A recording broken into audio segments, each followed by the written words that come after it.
put a smile on your face when you're moving from place to place. Good morning, good morning, morning, good morning, morning.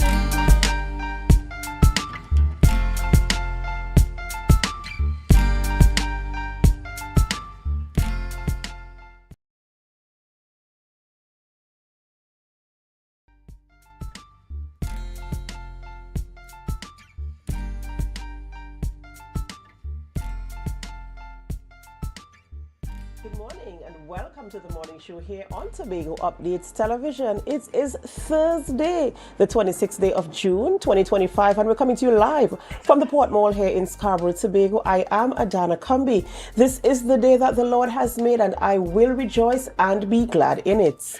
Good morning, and my name is Akinlabi Holder, and it's good to be here with you for the wrapping up of the week. We are the penultimate day, work day of the week. Yes, Thursday, Adana. You feeling good? I don't know why you're counting out Friday. People, this is Akinlabi's position. I don't know why he's counting out Friday. We still have Friday to go. But yes, it's good to be winding down, coming to the end of the week and also the end of the month of June, which means the first half of the year is coming to an end. Yes, that is and you true. know, this is about the time where you kind of reflect and go back to see the goals that you set for yourself, how far you are. It's time to do some assessment and probably to do some new projections for the second half of the year. You know, so I hope that whatever you had set out to do, what you plan to do, you can see some measure of progress at least taking place there as you forge ahead to the second half of the year. Yes, indeed. Right, and viewers, we hope the same for you guys as well. We hope that you have pen to paper, you're doing your self-assessment, and you're getting ready to enter into the second half of the year. In fact, we're so happy that you're here with us this morning, that we could go through the conversations, that we could speak to persons in the space who impact the way we live, the way we see things, and the way we socialize with each other. So of course, we appreciate you this morning for being here. But before we get into our conversations, we head on over to the news in 90 seconds. Thank you, Adana. Here is your news in 90 seconds for Thursday, June 26, 2025. A familiar face returns to the financial helm as former Finance Minister Larry Hawaii has been appointed Governor of the Central Bank of Trinidad and Tobago effective June 25th. The Finance Ministry confirmed the appointment following Cabinet's June 24th request to revoke Dr. Alvin Hilaire's tenure with immediate effect. Finance Minister Devanath Tanku presented Hawaii with his instrument of appointment. Hawaii, a financial expert, previously served as Finance Minister from 2012 to 2017, Chairman of the National Gas Company, and CEO of First Citizens Bank. Up next, Keith Roy Halliday has been removed as CEO of WASA just 2 days after being labeled as a failed CEO by Public Utilities Minister Barry Paradat.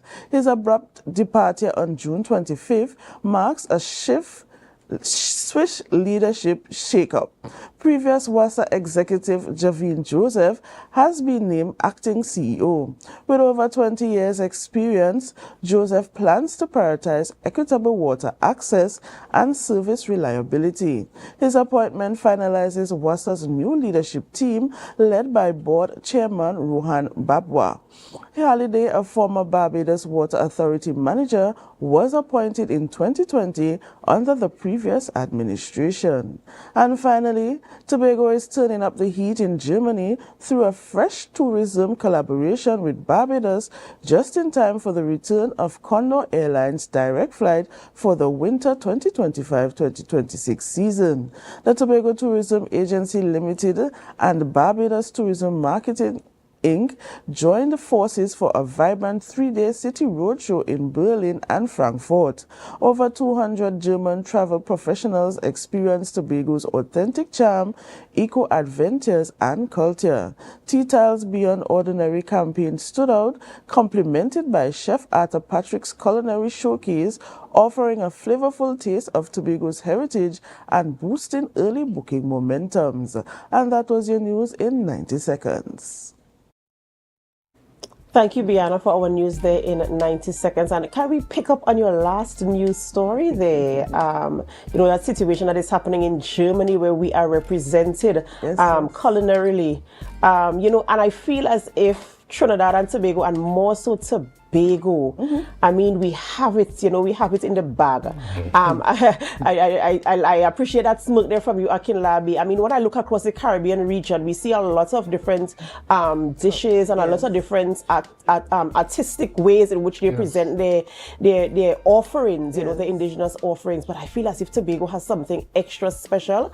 And usually when we speak, sorry? And very That's unique. right. And when we speak to our visitors who come to the island, one of the first things they mention is our food. And the way we present it, even the names we give to it. And I've been doing a series with a group of people, kind of naming the items, like what do you call this food item in your Caribbean country? And you could the names, they kind of differ. It's the same item, the same food item, but the names differ. And it's a proud moment for me to see that we are, making a mark internationally with our food.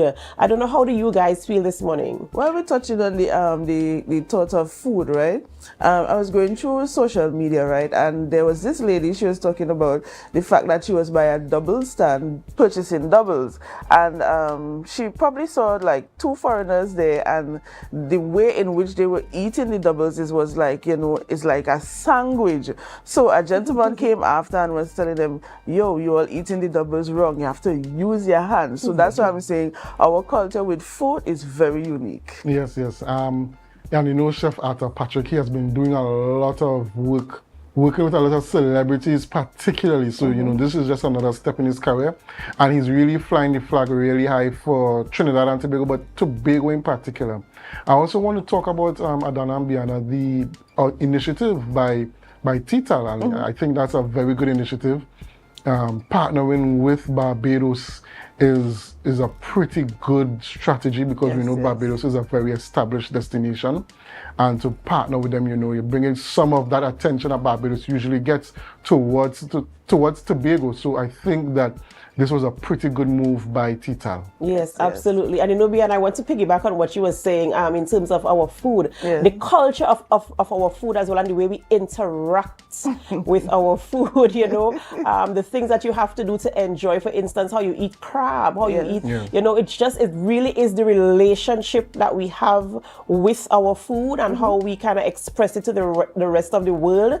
And sometimes when you look through social media, you kind of see how people, there are some foodies who do reviews in different countries, like you went to this country, you went to that country, and when they land in Trinidad and Tobago, for some reason the interpretation is so much, it's so different and so engaging, and that is just something about us. And of course, Akinlabi, I join with you in saying, kudos to Tital for the initiative there and for putting Tobago on the map in that kind of way, because there's so much that we have to offer culturally, and our food is a big staple in our culture. So let's continue to fly the flag high, and congratulations to the team that is out there and showing forth Tobago. Yes. All right. Thank you, Biana, so much for being on set with us this morning and for bringing us the news in 90 seconds. We do hope you have a wonderful day, and we'll see you again tomorrow. Same to you. Ladies and gentlemen, it's that time of the morning where we celebrate with those who are celebrating. It's time for our birthday shout-outs.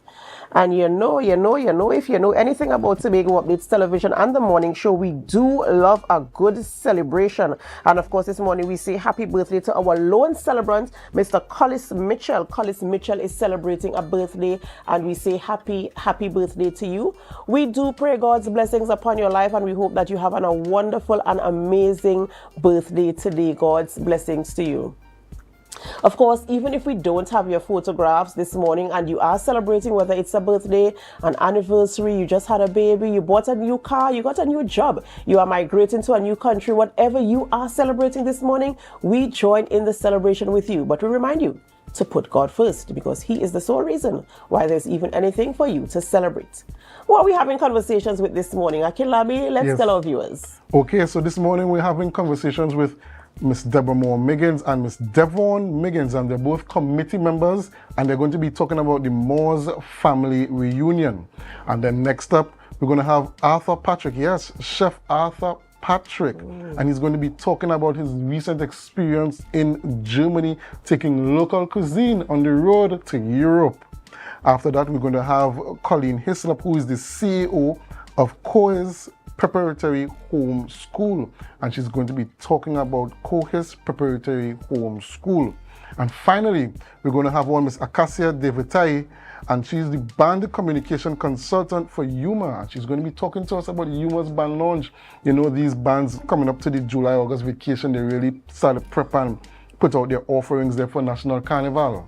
That's right, that's right. So viewers, of course, we need you to be a part of the conversation. Remember, you can leave your comments on our Facebook live stream and our YouTube channel. Be a part of the conversation. We want to hear what you have to say. You can ask questions that you want us to ask our guests while they are here in studio this morning, and any morning for that matter.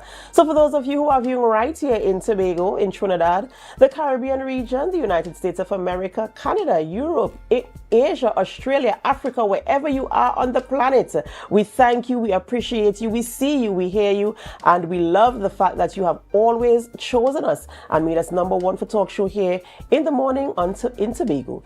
As we go for a break, before we begin conversations, we invite you to help us. Share the live, share the live, share the live. We'll be right back.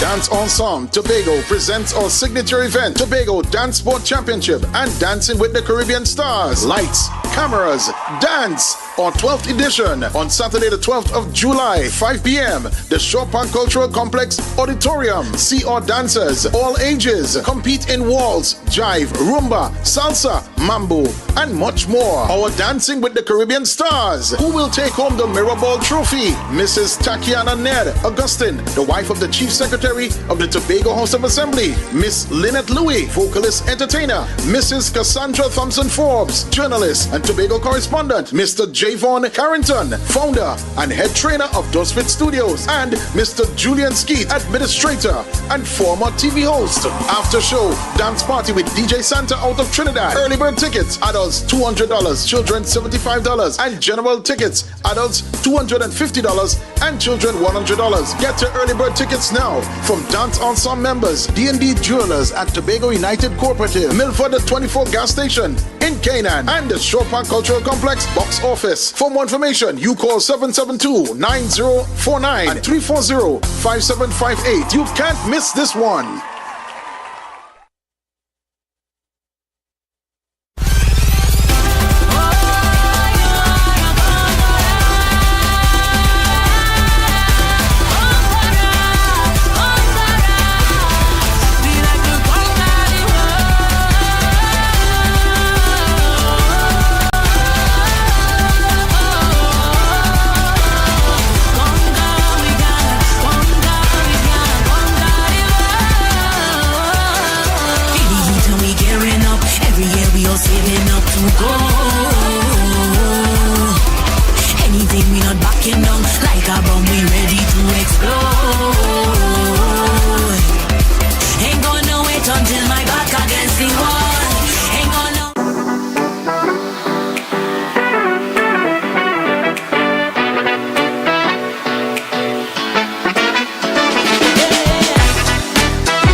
Want to get better? Where to start? What kind of exercise to do?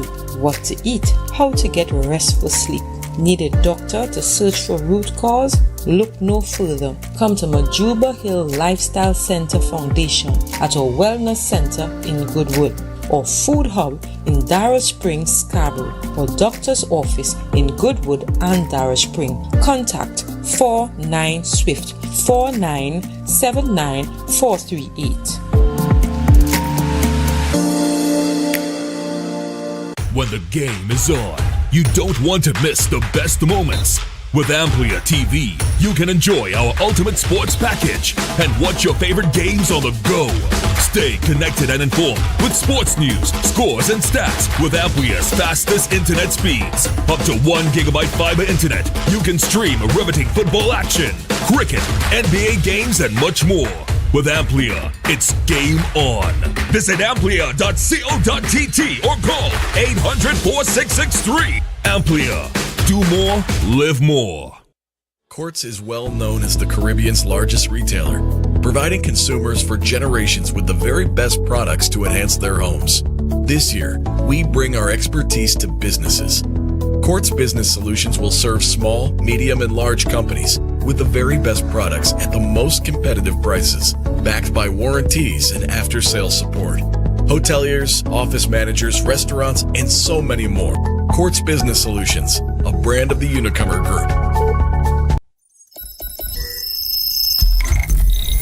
Welcome to Tobago Glass Supplies, where innovation meets excellence and service reigns supreme. Well, I want a proper window for me house, yeah? I want no shake thing in my place. Our commitment is simple: to provide high-quality, innovative aluminum, vinyl, and glass solutions for both commercial and residential spaces. We get one wall on the side and we get one hole. You can put a window there, invent something, a window for put there. At TGSL, we don't just meet needs, we exceed expectations. Our range includes the finest aluminum cladding options, setting new standards in durability and style. Well, me meet ya. Me don't know who I'm talking to, but my cousin Tufina tell me, for call all you go get proper thing for put there, me don't know.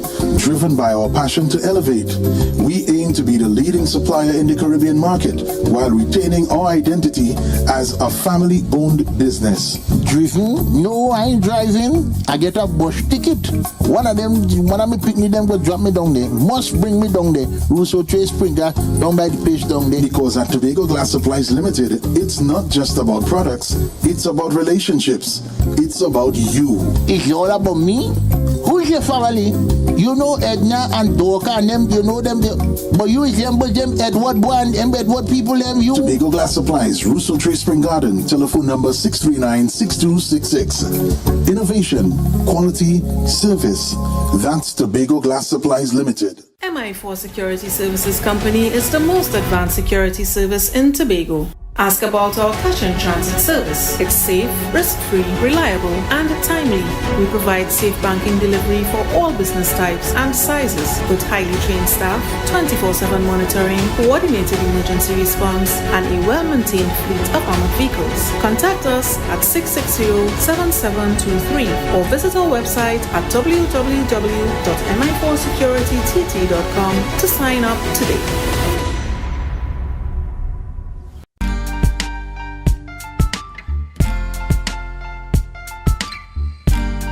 Put a smile on your face when you're moving from place to place. Good morning, good morning, morning, good morning, morning.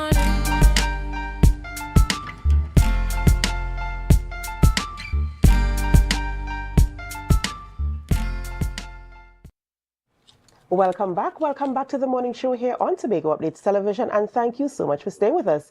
We begin conversations in studio, and we have two beautiful ladies with us this morning, and we're going to be talking about something very, very special. You know, on the island of Tobago, we embrace family, and we have something called family reunions. In fact, most families have their family reunion, and this morning we're speaking to the Tobago Moors as they prepare to celebrate their family reunion. And with me, I have Mrs. Deborah Moore Miggins and Miss Devon Miggins. Good morning and welcome. Good morning. Thank you for having us. Of course, and I must put this out there. I am a Moor too. You know, and we are preparing to celebrate our family reunion here on the island of Tobago. And I just want to tell our viewers a little bit about who the Moors are and how we came to settle here on the island of Tobago. Perhaps I'll take that one. The Moors originated in Barbados. I think many families, and first thank you for having us, and good morning. Good morning to all listeners or viewers. Yes, they came from Barbados by boat in those days, you know, and it appeared that they landed at Charlottesville. Not it appeared, that's what the history says. There were three Moor brothers, and one we call, or we know him as Old Benjamin Moore. Another, history says, and you know, sometimes we're not very sure, but what we got handed down was that another was Simon Peter Moore, and a third was one called Lambo Moore, because apparently they didn't know his name too good. So old Benjamin Moore stayed in Charlottesville. Simon Peter went to Palatavere, and Lambo Moore naturally came to Lambo. And out of these three clans, we call them, came all the Moors that we know. Most of them, I think all Moors in Tobago emanated from those three gentlemen. And of course, we married and so we don't anymore look at it as just a Moor situation or a Moor thing. We look at it with all the families that have interacted with us, married us, etc. So the Christmases are very well known as part of the Moor connection. The Allens in Charlottesville, the Samuel, there's a Mirella Samuel Moore. So whatever that brought to the table, we are now experiencing the death of one who married us, to our cousins in Spring Garden, and we say morning to them, and we of course express our sympathies, and that's why we don't have another collection of Moore here, because everybody, I guess every Moore will be at that funeral today. Yeah. So those are the three strands that came together to bring the Moore to this stage where we are. Right, and now we're preparing to celebrate a family reunion. In your opinion, why is it important to ensure that, especially the younger generation, because you were talking about the history and the fact that sometimes we don't always get the facts right, but we have some information that we could work on. Why is it important now to have this family reunion and to ensure the younger generation, they know where they come from? Well, we've always had our reunion in a somewhat of an informal way. We started out in 2015. Even before that. Yeah, even before we used Auntie Harriet. Yes, we had our matriarch line in the Lambo Moors, Harriet Moore. She was the one who really was, you know, she was like, I want my family around me, right? I want to know who my family is, who's my great niece, you know, going down the line. And so we started informally, and then we started to formalize this thing and realize that, you know, even though she said it's not a Moor thing, it's a Moor thing. You know, we realized that there were these three Moors that we all descended from. So we started out in, you know, maybe 2010, informal, and then started to formalize by 2015. Of course, we know what happened 5 years later. We tried to have it every 5 years. We know what happened in 2020. We were looking at the pandemic, and so we had to postpone. And we decided that this year we're coming back out with a bang in 2025. And I know you were there in 2015, and we had a glorious time, and these Moors just love to reunite and see each other and hug each other and say, oh, look, your picnic grow so big, and them kind of things. So, you know, we really like to keep the family bonds tight, and also to know, right, to be able to say, look, Adan, look, my cousin, like I don't say, look, my cousin Adan on TV, you know. And even when the younger ones come up, like I tell my son, look your auntie, look your cousin, look your this, you know, so they kind of know who they are. They can connect with people. In fact, little children like when they go to school and they tell their friends, that is my cousin. This one is my cousin. Everybody is their cousin, you know. But for them to actually know who their relatives are. And I love this about the Moors. I know other families do it too, but I love it specifically about the Moors because I feel the embrace. I see people who I don't know and they are like, you're a Moor? And I'm like, how do you know this? I remember you from something. Right. And they own you. One time, ownership one time. It doesn't matter if you're excelling. It doesn't matter if you're struggling. Once they realize that you are a Moor, they embrace you. And I love this about my family. I must boast I am a Moor also. You know, so we're talking about the calendar of events, but primarily today we want to focus on an occasion that is coming up. This Saturday. Well, right? This Saturday is, we can say, Lambo on show. We are having a grand soup sale, which we have commissioned from one of the best soup makers in Tobago. I ain't gonna call name because I think everybody knows who is the best. So just click into who you know as that best. And we're asking everybody to support us. We'll be at the food hub and we will be there serving from 8 o'clock to 10 o'clock. Now, if you come after and there's still food, you're sure to get. But bear in mind what we're talking about is the famous, demanded cow heel soup. That's right. That is the one that I'm ready for mine now. And there's, of course, pigtail soup for those who love that. There is a corn soup for all vegetarians. And we have dasheen bush with pigtail. So nobody could say they're not catering to me or to my family. So we are starting at 8, as I said. The prices are basically $50, all except the corn soup, which is $40. Right. And you know, last time we had a corn soup, soup sale, and the camaraderie that was there, I didn't expect that. People hung around the line, and again the greeting, hey, how you do? You know you his family, but people buy tickets from you not knowing about the pumpkin vine that exists. And somebody else say, you ain't know your more. Come on. It was really beautiful. And perhaps the whole of Tobago, if they come there Saturday, would find out the connections to the mall. So we're looking forward to that. And we're asking Tobago to kindly support us so that we can bring off what would be, we think is going to be a grand reunion, and other families can start to, you know, big up their family as well, because as you rightly said, family is very important, very important. Very, very, very important. I would just like to add that the theme for this year is always room for more. So don't feel you're gonna come on to the soup sale and we ain't have room for more, right? And we know that your stomach also have room for more. So make sure you don't just get one ticket. 2, 3. Don't be stingy and keep the soup for yourself. That's right, that's right. You know, go home and carry home for your family. And talking about tickets, how do we access tickets for the sale? Anybody who is a more. I love it, I love it, I love it, I love it. I have tickets, a few remaining, so with mine you have to get in on me quick. Marjorie Moore Carrington has tickets. Pearline, not Pearline, I'm sorry, I'm mixing up the Palatavere clan now. Morning, Pearline. Very hardworking. You know, we are divided into clans. Lambo clan, Palatavere clan, and Charlottesville.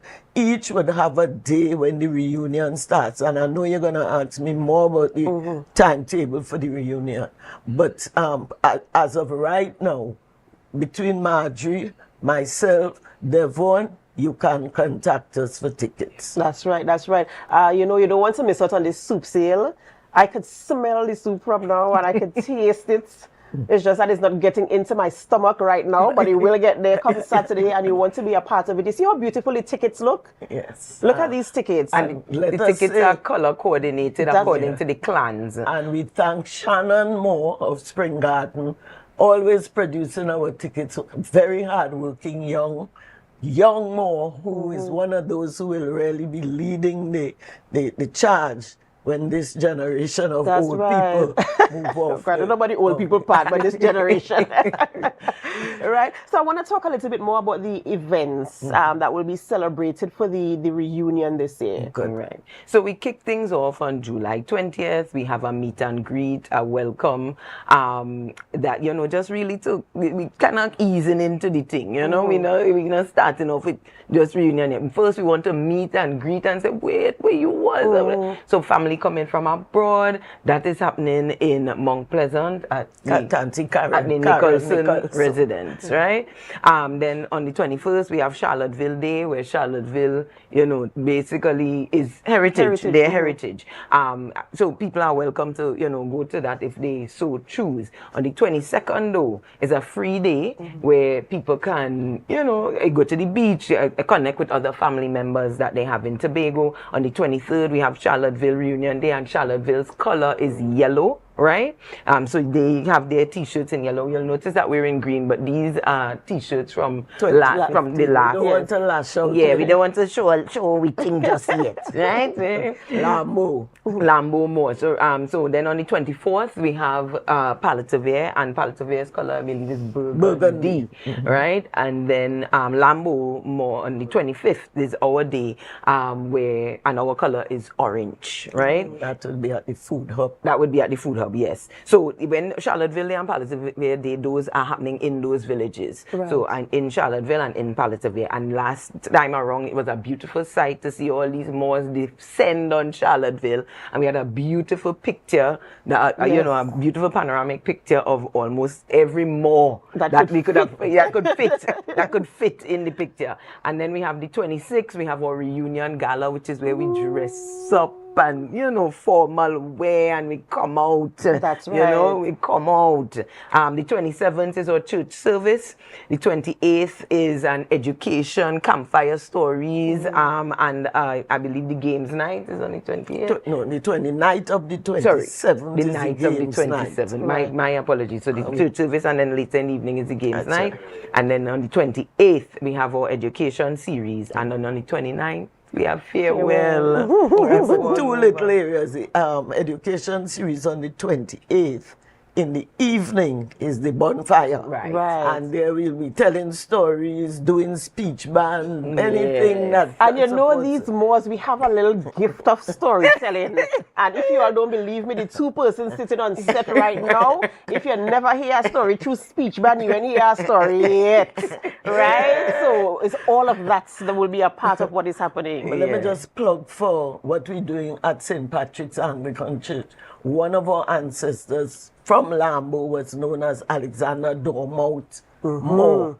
And he was such a critical person at the St. Patrick's Church that where you have all the dignitaries buried up front, you have this humble, lowly piece of, and when you say grave, just a slab of concrete in between all the majestic and well-known Sir Geoffrey Knox and C.P. Roberts, who was my principal at Bonacourt. So he was recognized as important, but I guess the family didn't have anything to make him look as important. So we are refurbishing that slab and making him to look as what he's supposed. He was not a dormout because he used to sit at the church as the sexton.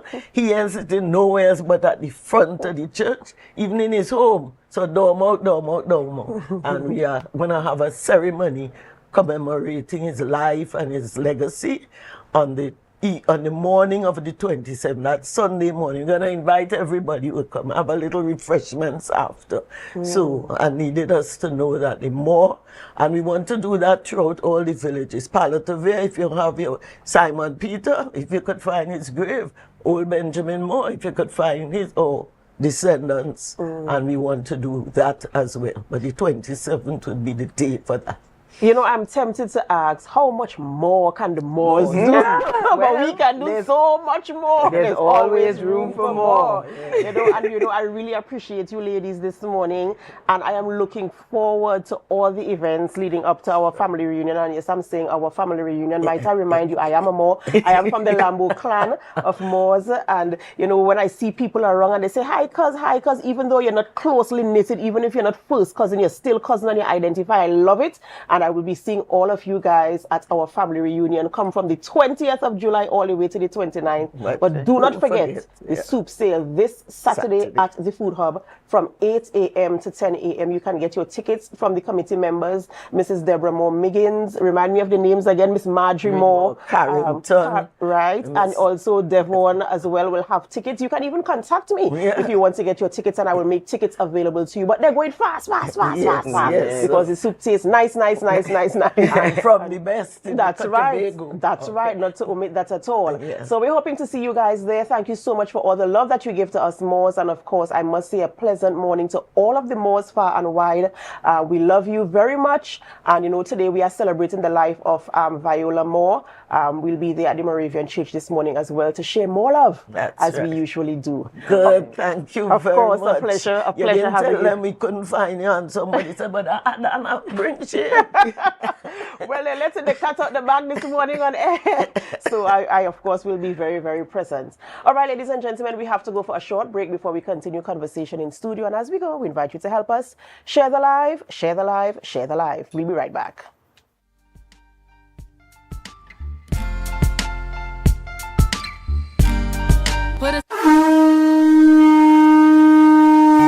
Hello, New York. Are you ready to celebrate the essence of Crusoe land and the culture of Tobago? Well, get ready for Tobago Day in New York City, hosted by the Tobago Empowerment and Alliance Mission, Sunday, August 17th, 2025, Nazareth High School Courtyard, 475 East 57th Street, Brooklyn, New York, 12 noon to 8 p.m. We bring the Tobago vibes to the Big Apple. Live music, Tobago food, cultural performances, and family fun. So bring Tanty, Granny, the uncle, invite the whole neighborhood. Just bring everybody and bring your significant other too. Come celebrate Tobago Day in New York City, Sunday, August 17th, Nazareth High School Courtyard. But hey, I forget to tell all you, it's we 10th anniversary celebration. For more information, call 929-327-7857 or check Team's Facebook and Instagram pages, Team Tobago Day.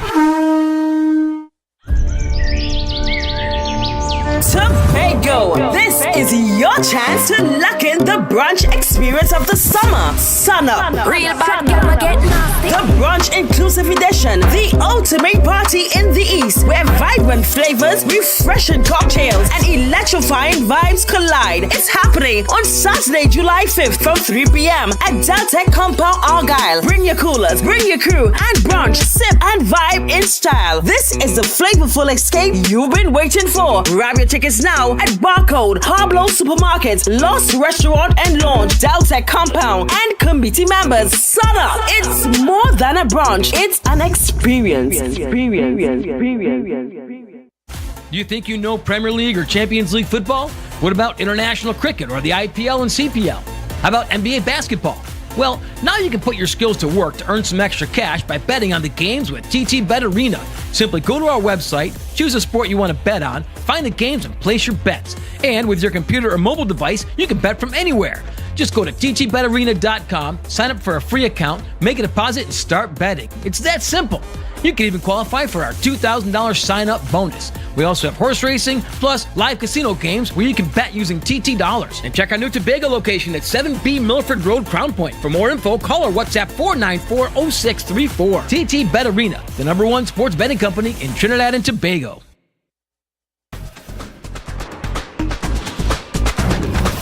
With Flow Business's new smart solutions, powered by super fast, reliable broadband, you'll feel like there are more versions of you working for you.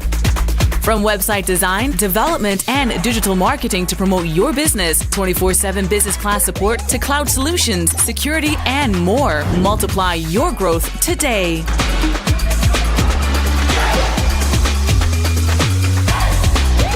Are you in a dispute with a registered investment service provider of the TTSEC? Or maybe you're the victim of an investment scam? You can lodge a complaint or submit an anonymous tip to the Trinidad and Tobago Securities and Exchange Commission. Download our Investor Protection app or go to ttsec.org.tt to access our complaint form or submit an anonymous tip. Write a clear summary of your complaint. Submit copies of supporting documents along with the originals for verification. Provide a copy of the feedback received from the entity regarding your complaint. All investor complaints or scam reports submitted by the public are acknowledged and reviewed by the TTSEC. Investigations are pursued based on the outcome of the review. Trinidad and Tobago Securities and Exchange Commission, protecting the interests of investors and the public. You invest, we protect. Everyone benefits. Coconut's Cafe, the buffet restaurant that specializes in all your tasty local dishes. For breakfast and for lunch. Breakfast includes coconut bake and sada roti, served with chokers, bull joil, and sausages in tomato sauce. Not forgetting beef and cheese pies, shepherd's pie, macaroni pie, and rice in various styles. Meat served in a variety of flavors, garden salads, and pasta salads. All this accompanied by fruit juices, coconut water, your choice of a great combination to appease your taste buds. So call us today to order, as we are here to accommodate your busy schedules or if you are having a cooking day off.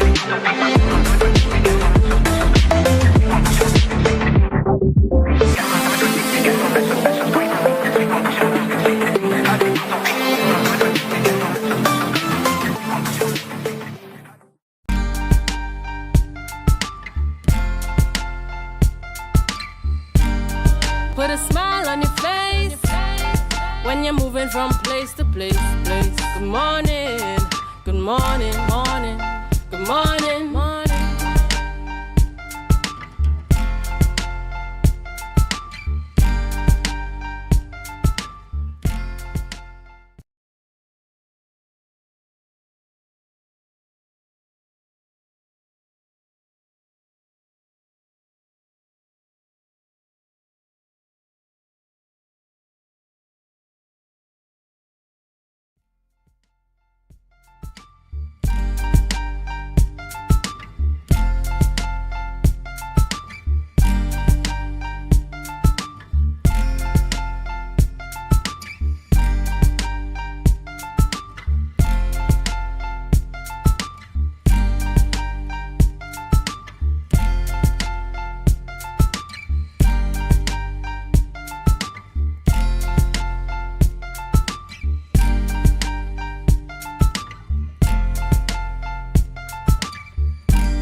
Welcome back to the Tobago Updates Morning Show, and we have in studio with us Mr. Arthur Patrick. Yes, the celebrity chef, Mr. Arthur Patrick, and he's here in studio to tell us about his experiences as he took Tobago cuisine on the road to Germany, exposing Europe to the beautiful and delicious cuisine of Tobago. Good morning and welcome, sir.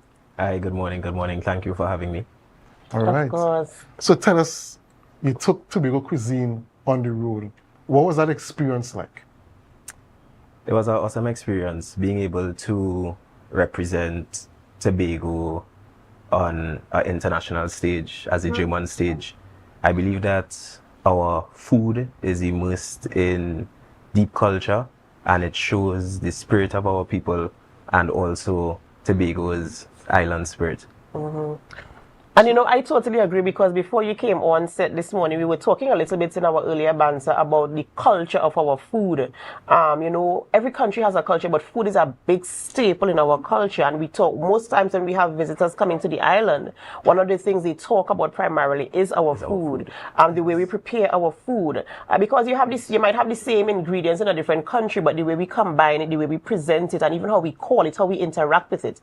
For you, what was, in terms of your experience, in terms of explaining or having your persons interacting with the meals that you were preparing, or even explaining, what was the interaction like from the outside there in Europe? They interacted with the food well. You know, our food is very flavorful. Yes. So there was a formal part of the proceedings in each city after we finished preparing the meals. And in that formal part, we were interviewed in front of the German market and we were able to explain the dishes that were prepared, the herbs and spices that were used, so they get a better understanding of what they were going to indulge in, what they were going to eat. Yes. So they loved everything on the Barbados side and also on the Tobago side. So tell us some of the dishes that you would have prepared for the audience to You sure taste. you want him to answer that, Akilabi? Because already I am ready for a portion, but let's go.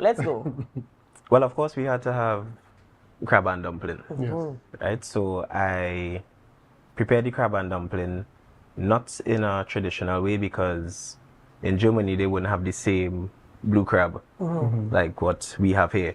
So I had to use the crab meat that they had out there, but the flavors were the same, everything. I presented it in I elevated it to a standard that they would appreciate, because as we know, people eat with their eyes first. Some of the other items I did black cake, cuckoo and callaloo. I even made dasheen puncha creme.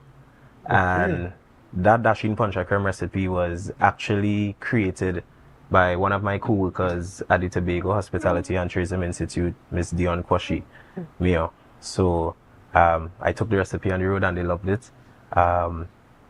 Stews, of course, I had to do something stew. So I did stew beef, provision, pie.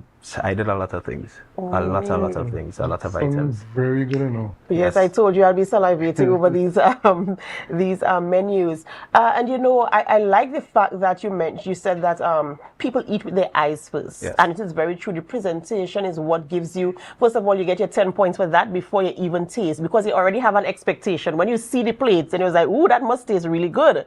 And so I like the fact that you understand your craft and that you take pride in it to ensure that whatever you present represents who you are, your personal brand, and also representing the island of Tobago. In terms of going out there, what did it mean for you to be there representing your island in that way, ensuring that people kind of understand the culture of how we are, who we are, through our food?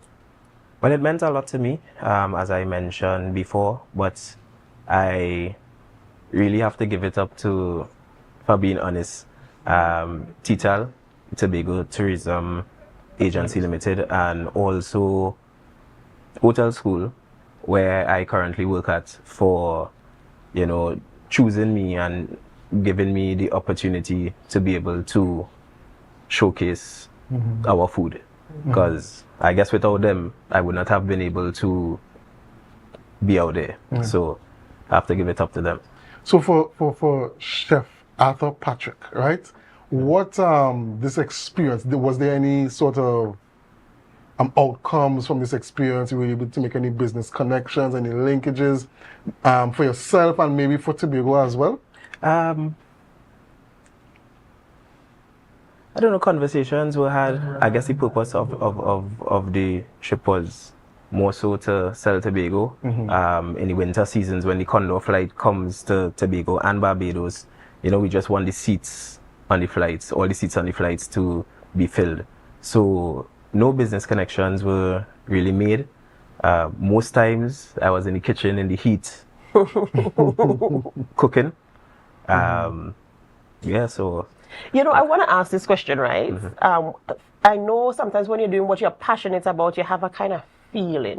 What is it when you're talking about being in the kitchen in the heat cooking and a big smile is on your face? And I know when I'm in the kitchen sometimes I get frustrated because it's too hot, my hair and my face, I need to do something. But here you are smiling, expressing the way you feel when you're in the kitchen and cooking. What is it like for you in your mind, your psyche? How do you know, what is it like for you? It's a feeling that I really can't explain, but just the heat, being under that pressure, the smell of the kitchen, the environment, because a kitchen sometimes could be a hostile environment, depending on, you know, but just all of that put into one is something that really draws me in. I can't explain it. I really can't explain it, but when I'm in the kitchen, I feel at home. And what drew you to the kitchen in the first place? It was a bowl of macaroni and cheese, to be honest. Wow. Yes, a bowl of macaroni and cheese. I always used to make macaroni and cheese. That was my go-to meal when I was younger. And, you know, back in the day, you'd see all these cooking infomercials and shows on TV. And there was a chef, he was doing some type of pasta, and he put some oregano in the pasta. So I asked my mom, I said, when you go into the grocery, buy some oregano for me. Now, I don't even know what this oregano is. Right. I just saw the guy on TV use it. So I said, well, buy some oregano. So she did. And when I tried it on my macaroni and cheese, it changed the flavor drastically. And I was like, wow, if this one ingredient could change the flavor of this dish so much, what could other ingredients do? So it piqued my interest into the culinary field. I didn't know I wanted to be a chef, but it definitely helped me, I guess, appreciate food more. Okay. I want this story to be told. I want this story to be told more and more and more, because I would not have imagined it like that, you know. So I really wish that this story could be told, ladies and gentlemen. I mean, you could literally do anything out of a situation, and you know, just something that happened by chance, you can become something. I know. I want you to encourage, as we on that topic, I want you to encourage our viewers this morning. Those of them might have a dream or not even certain what they want to do. And opportunities are before all of us. How do you tell or encourage somebody to go for the opportunities that are ahead, or to try something and you never know where you can land? What I would say, first of all, if you have a dream or goal, something my mom always used to tell me, keep it to yourself, tell God, pray about it, and you work towards it. Some people may, I guess, try to discourage you and say that it's not possible, but by them telling you it's not possible, they might just be pushing their insecurities on you. So keep your plans to yourself. If you know you have a goal, something that you are passionate about and that you really want, put your head down, work hard, say your prayers, and it will happen. It will happen. Okay, well, I don't really have anything else to ask you. I think you covered everything. Because we're so mesmerized by the whole experience and the whole, you know. The only other thing I want to ask him is, next time you come in on Tobago Updates, you had to bring something for me to eat, man. No, definitely. You had to bring something for me to eat. Definitely.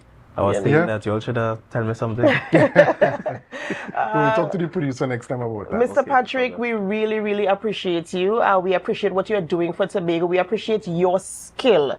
And I can feel your passion even in this conversation. I've seen videos of you preparing meals at Azaki Labi, say celebrity chef. We've seen it all. And I'm really grateful I have the opportunity to speak with you this morning and to actually feel your energy here. And I take this opportunity on behalf of Tobago Updates Television and all our viewers, might I say, all the best in all your future endeavors, ensuring Tobago gets this space on the map, and that you continue to produce meals that people can engage with, form relationships with, have conversations over, come up with ideas over. Can you imagine somebody eating something you prepare and he came up with an idea over a meal? Yes. You know, and so I want you to continue producing for people to enjoy a part of who you are and a part of what Tobago is. So thank you so much for being here. Thank you so much for having me. All the best in your future endeavors. Thank you. Ladies and gentlemen, we have to go for a short break before we continue conversations in studio this morning. And as we go, we invite you to help us. Share the live, share the live, share the live. We'll be right back.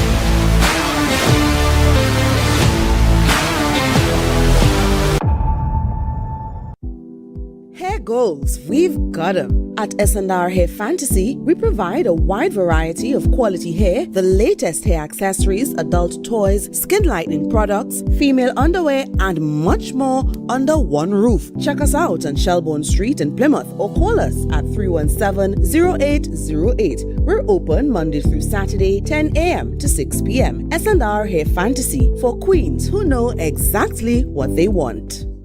Quartz is well known as the Caribbean's largest retailer, providing consumers for generations with the very best products to enhance their homes. This year, we bring our expertise to businesses. Quartz Business Solutions will serve small, medium, and large companies with the very best products at the most competitive prices, backed by warranties and after-sales support. Hoteliers, office managers, restaurants, and so many more.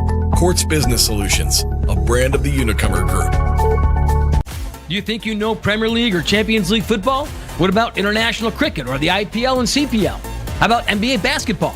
Well, now you can put your skills to work to earn some extra cash by betting on the games with TT Bet Arena.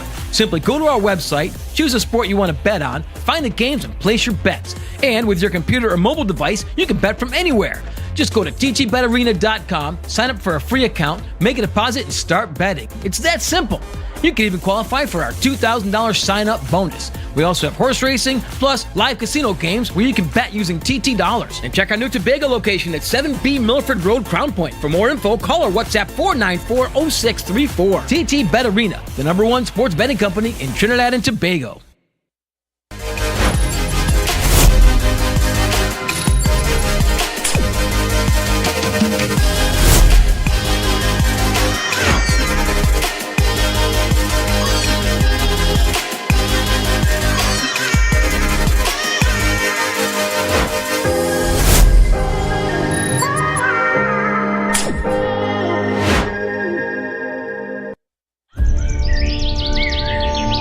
Tobago, this is your chance to lock in the brunch experience of the summer. Sun up. Real bad girl, get nasty. The brunch inclusive edition, the ultimate party in the East, where vibrant flavors, refreshing cocktails, and electrifying vibes collide. It's happening on Saturday, July 5th from 3 p.m. at Deltec Compound, Argyle. Bring your coolers, bring your crew, and brunch, sip, and vibe in style. This is the flavorful escape you've been waiting for. Grab your tickets now at Barcode, Pablo Supermarket, Lost Restaurant and Lounge, Deltec Compound, and committee members. Sun up. It's more than a brunch. It's an experience.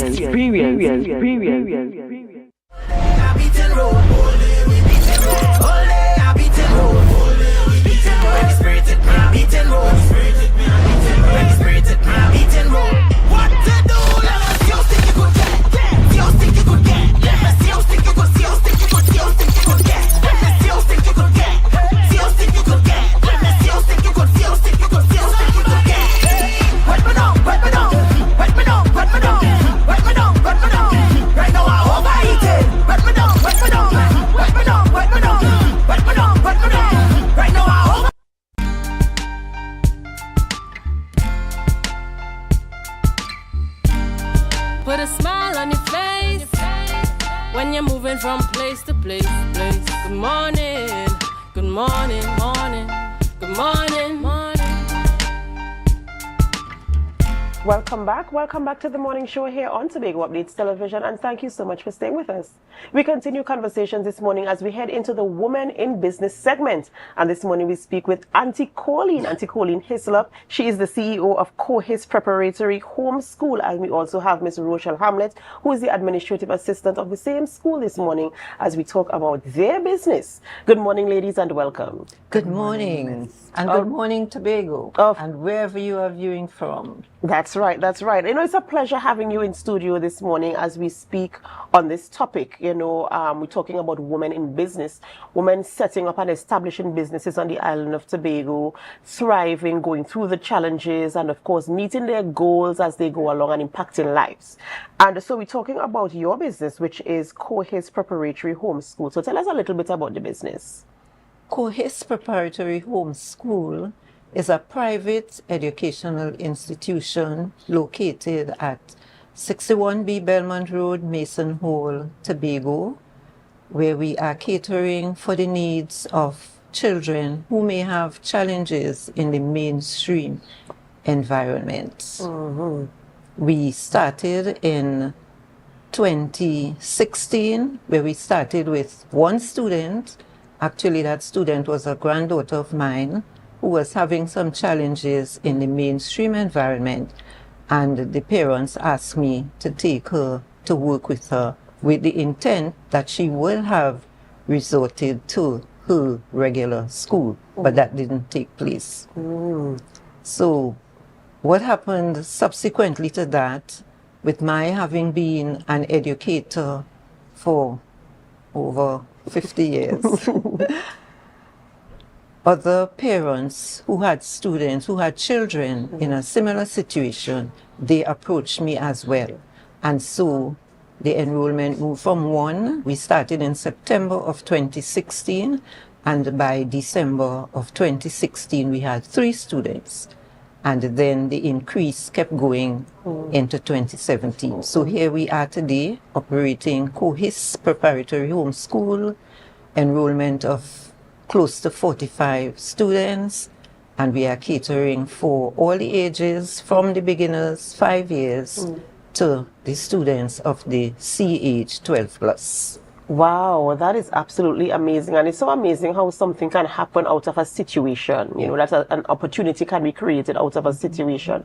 And so now you are in a position where you have 45 students to teach, manage, and get them ready, you know, to move on to the higher level in school. And what is the experience like for you? I know you came out of an education background, so this for you is second nature. But in terms of having children who have additional needs, who you have to kind of help, and, you know, what is the experience like managing these children? Well, since it was not intended to be this large, and the numbers kept increasing, and what we recognized too was that students who had certain particular needs were coming to us, we were being approached to deal with them. It called for an increase in staff, so that it moved from myself and Miss Hamlet. She was still is my right hand from since then. It caused us to have to increase the staff. So with the increase of staff, we are able to have more manageable classes. That's one of our focus, that no class should be larger than 10 students. So we are able to manage these students with the training which we have, with the continued research that we do as becomes necessary, with the continued professionals that we have coming in to help to guide us, with the professional programs that we attend. We are able to help to meet the needs of these children. Ms. Hamlet, what is your experience like being in this type of environment, of course, caring for children? And not just when I say caring, I mean in terms of their education, ensuring you provide an environment that is, you know, safe for teaching and learning, that they can feel comfortable and they don't feel as if they are struggling or they are behind, but they feel as if, you know, it's okay, I'm doing well and I'm getting the help that I need. What is it like for you?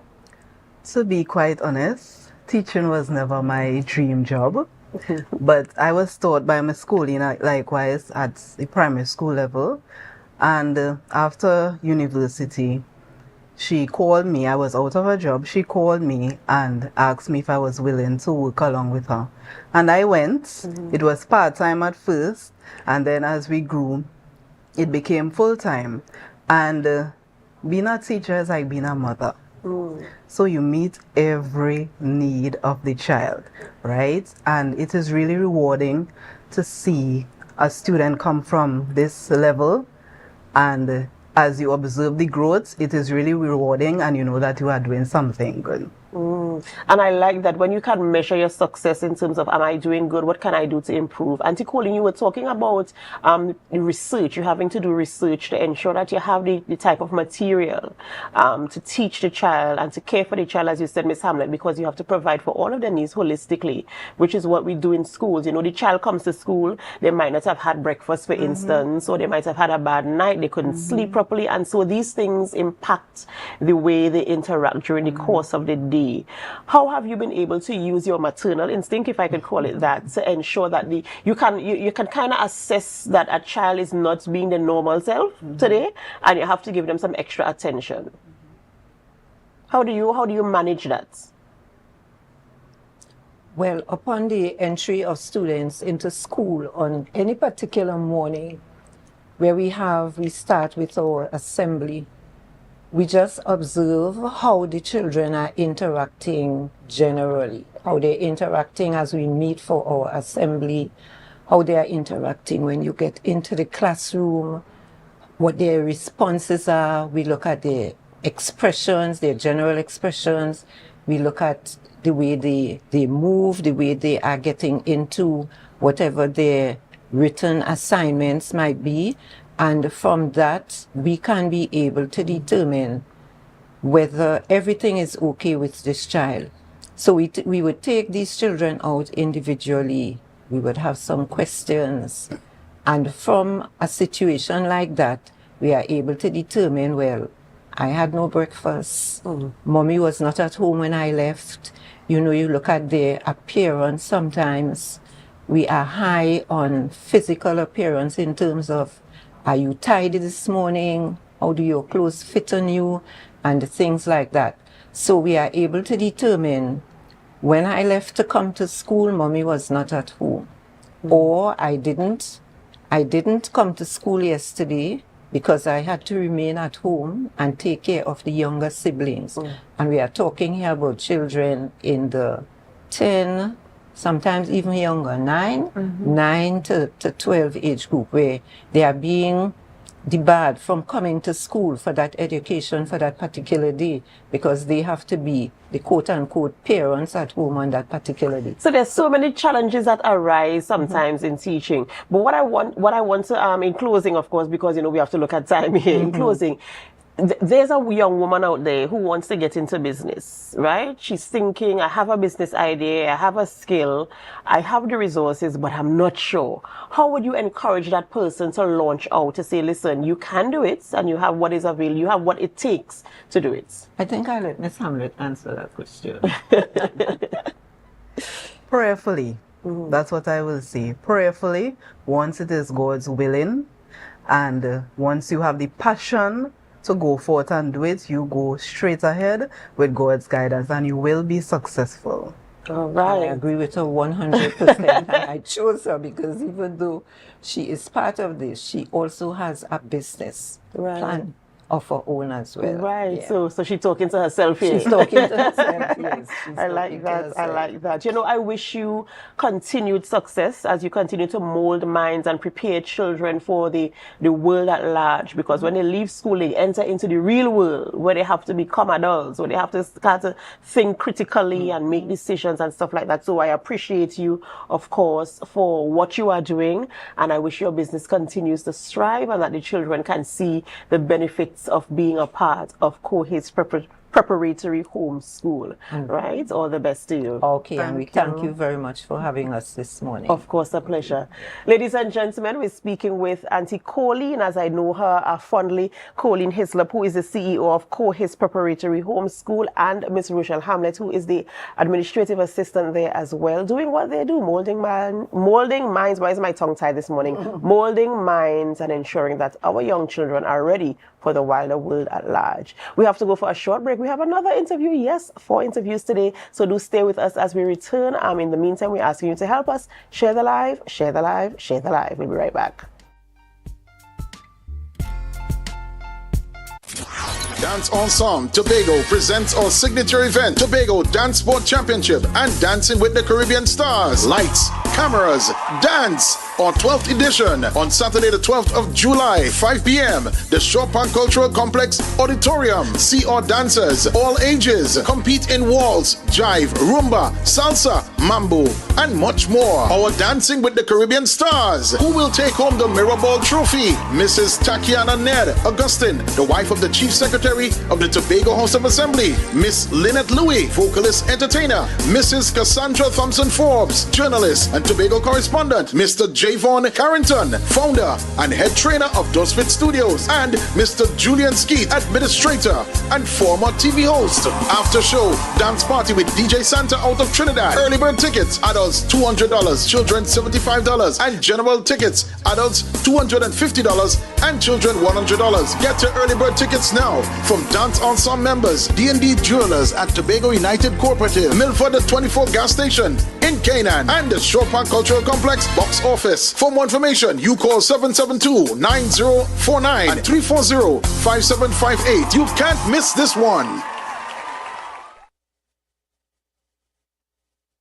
When the game is on, you don't want to miss the best moments. With AMPLIA TV, you can enjoy our ultimate sports package and watch your favorite games on the go. Stay connected and informed with sports news, scores, and stats with AMPLIA's fastest internet speeds. Up to 1 gigabyte fiber internet, you can stream riveting football action, cricket, NBA games, and much more. With AMPLIA, it's game on. Visit amplia.co.tt or call 800-4663. AMPLIA. Do more, live more.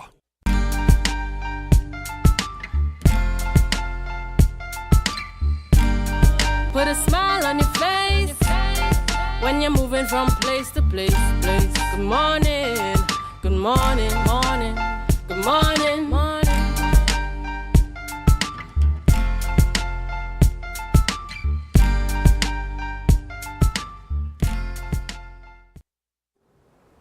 Welcome back, welcome back. Yes, and we have on the line with us this morning Miss Acacia De Vitai, and she is the band communication consultant for Yuma Band, and this is the launch of their band. Good morning and welcome, Miss Vitai. Good morning, good morning. Thank you for having me. Yes, and we're talking about Yuma Band launch. Just tell us, when is the Yuma Band launch? Okay, so for the third consecutive year, our band launch will take place at the International Waterfront Center on Saturday, 28th, 2025, June, which is on Saturday, from 9 p.m. to 3 a.m. Now, we love this venue because it offers, ample space and a serene atmosphere right in the heart of Port of Spain. So parking is available at Furnace Car Park, and we're extremely excited. Our early bird tickets have already sold out, and 2 tiers have already sold out as well. So right now, we have tiers at $550 and $600 still available. Our 400 and 500 tickets have already sold out.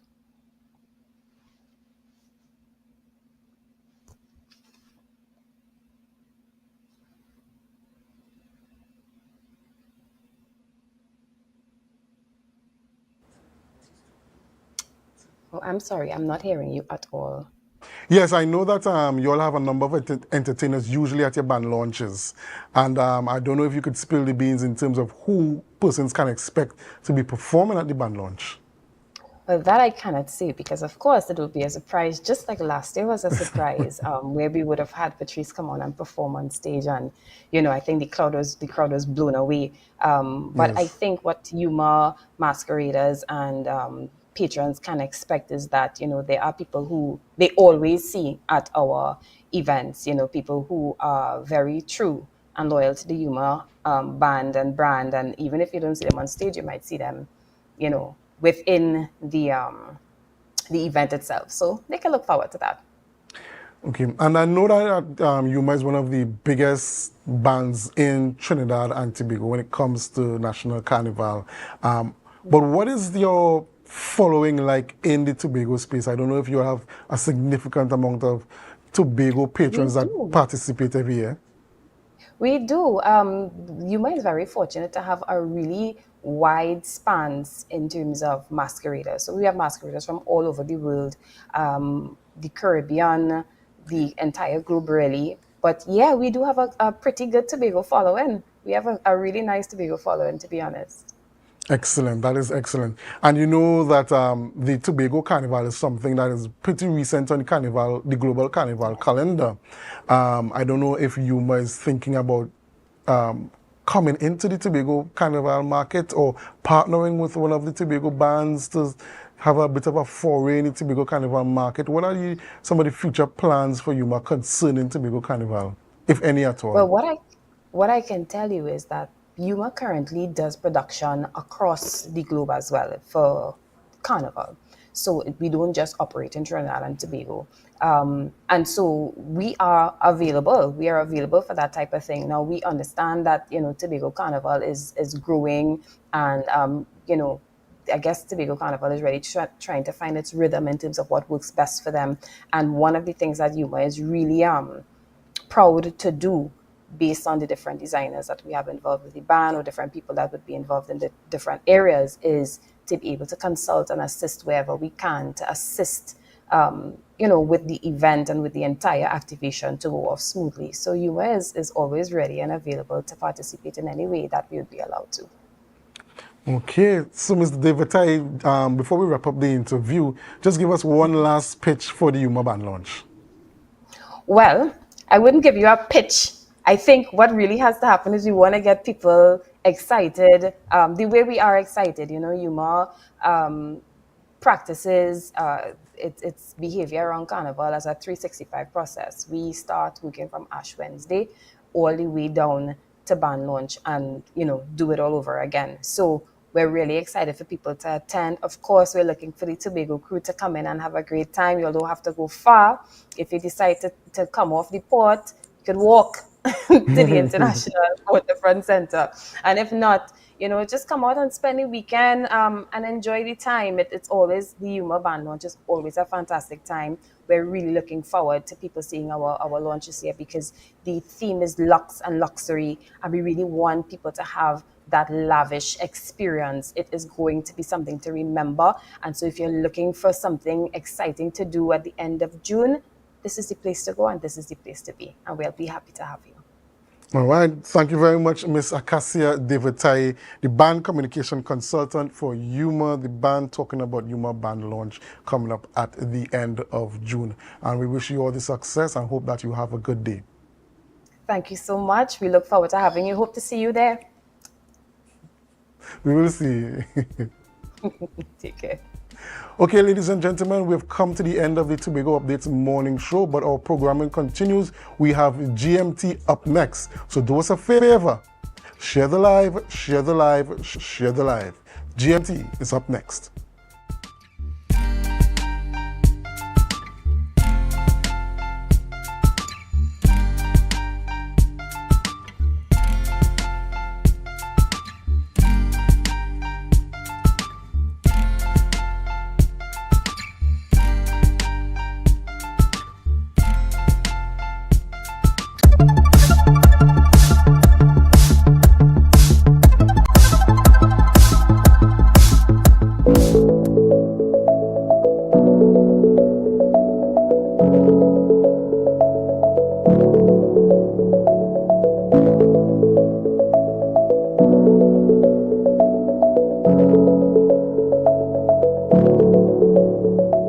The strength of our resilience towards disaster preparedness and the strength of our resilience to the impacts of climate change, while it is grounded in our capacity and our capability in terms of our responsiveness, the resources that are available to us, while it is indicative as well as of our technical capabilities and how we are trained to prepare.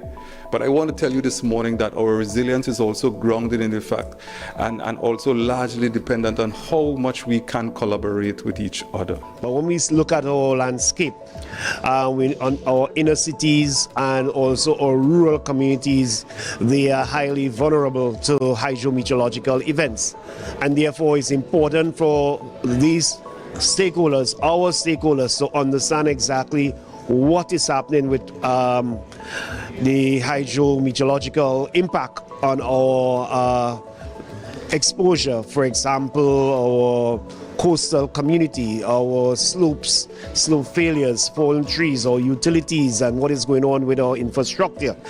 We have seen where funding has become a major issue in terms of rehabilitation and recovery.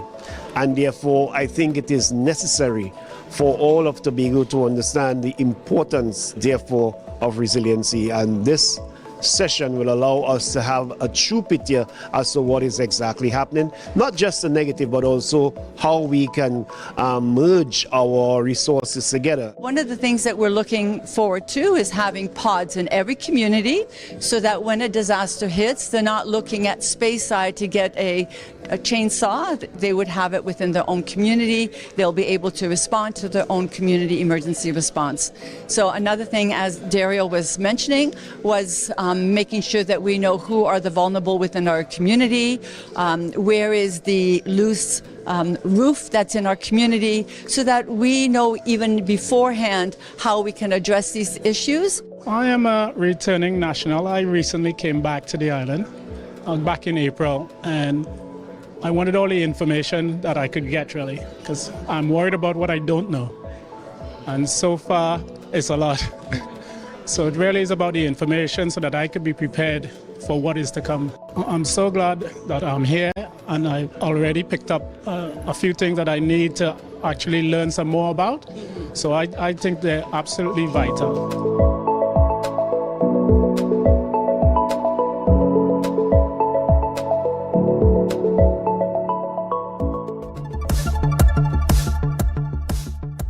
That was a production of the Department of Information, Office of the Chief Secretary, Tobago House of Assembly.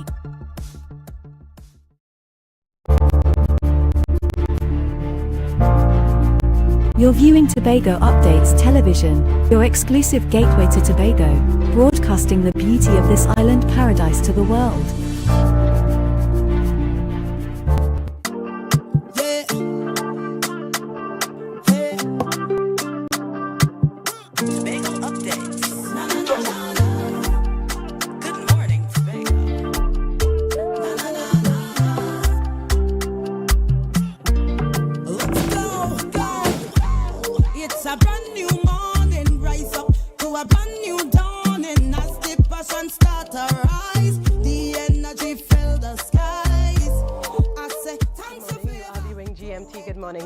And yes, I know you see me on a Friday, but it is Thursday, so don't be confused. Chanel will join you tomorrow morning, and she will take us through the paces for the weekend. But yes, it is Thursday. I'm your host this morning, Natalie Seeley Richardson, and we continue, of course, talking about the budget presentation laid before us by Councillor Petalan Roberts. Joining me this morning is Dr. Denise Sawyer-Angus. Of course, we know that many different persons from different industries and faiths have been commenting, and of course we would like to hear her perspective this morning. So I invite you to pay attention and let's have this discussion with her this morning. She's the political leader of the IDA, the Innovative Democratic Alliance, and of course it's always a pleasure to have you, Dr. Denise.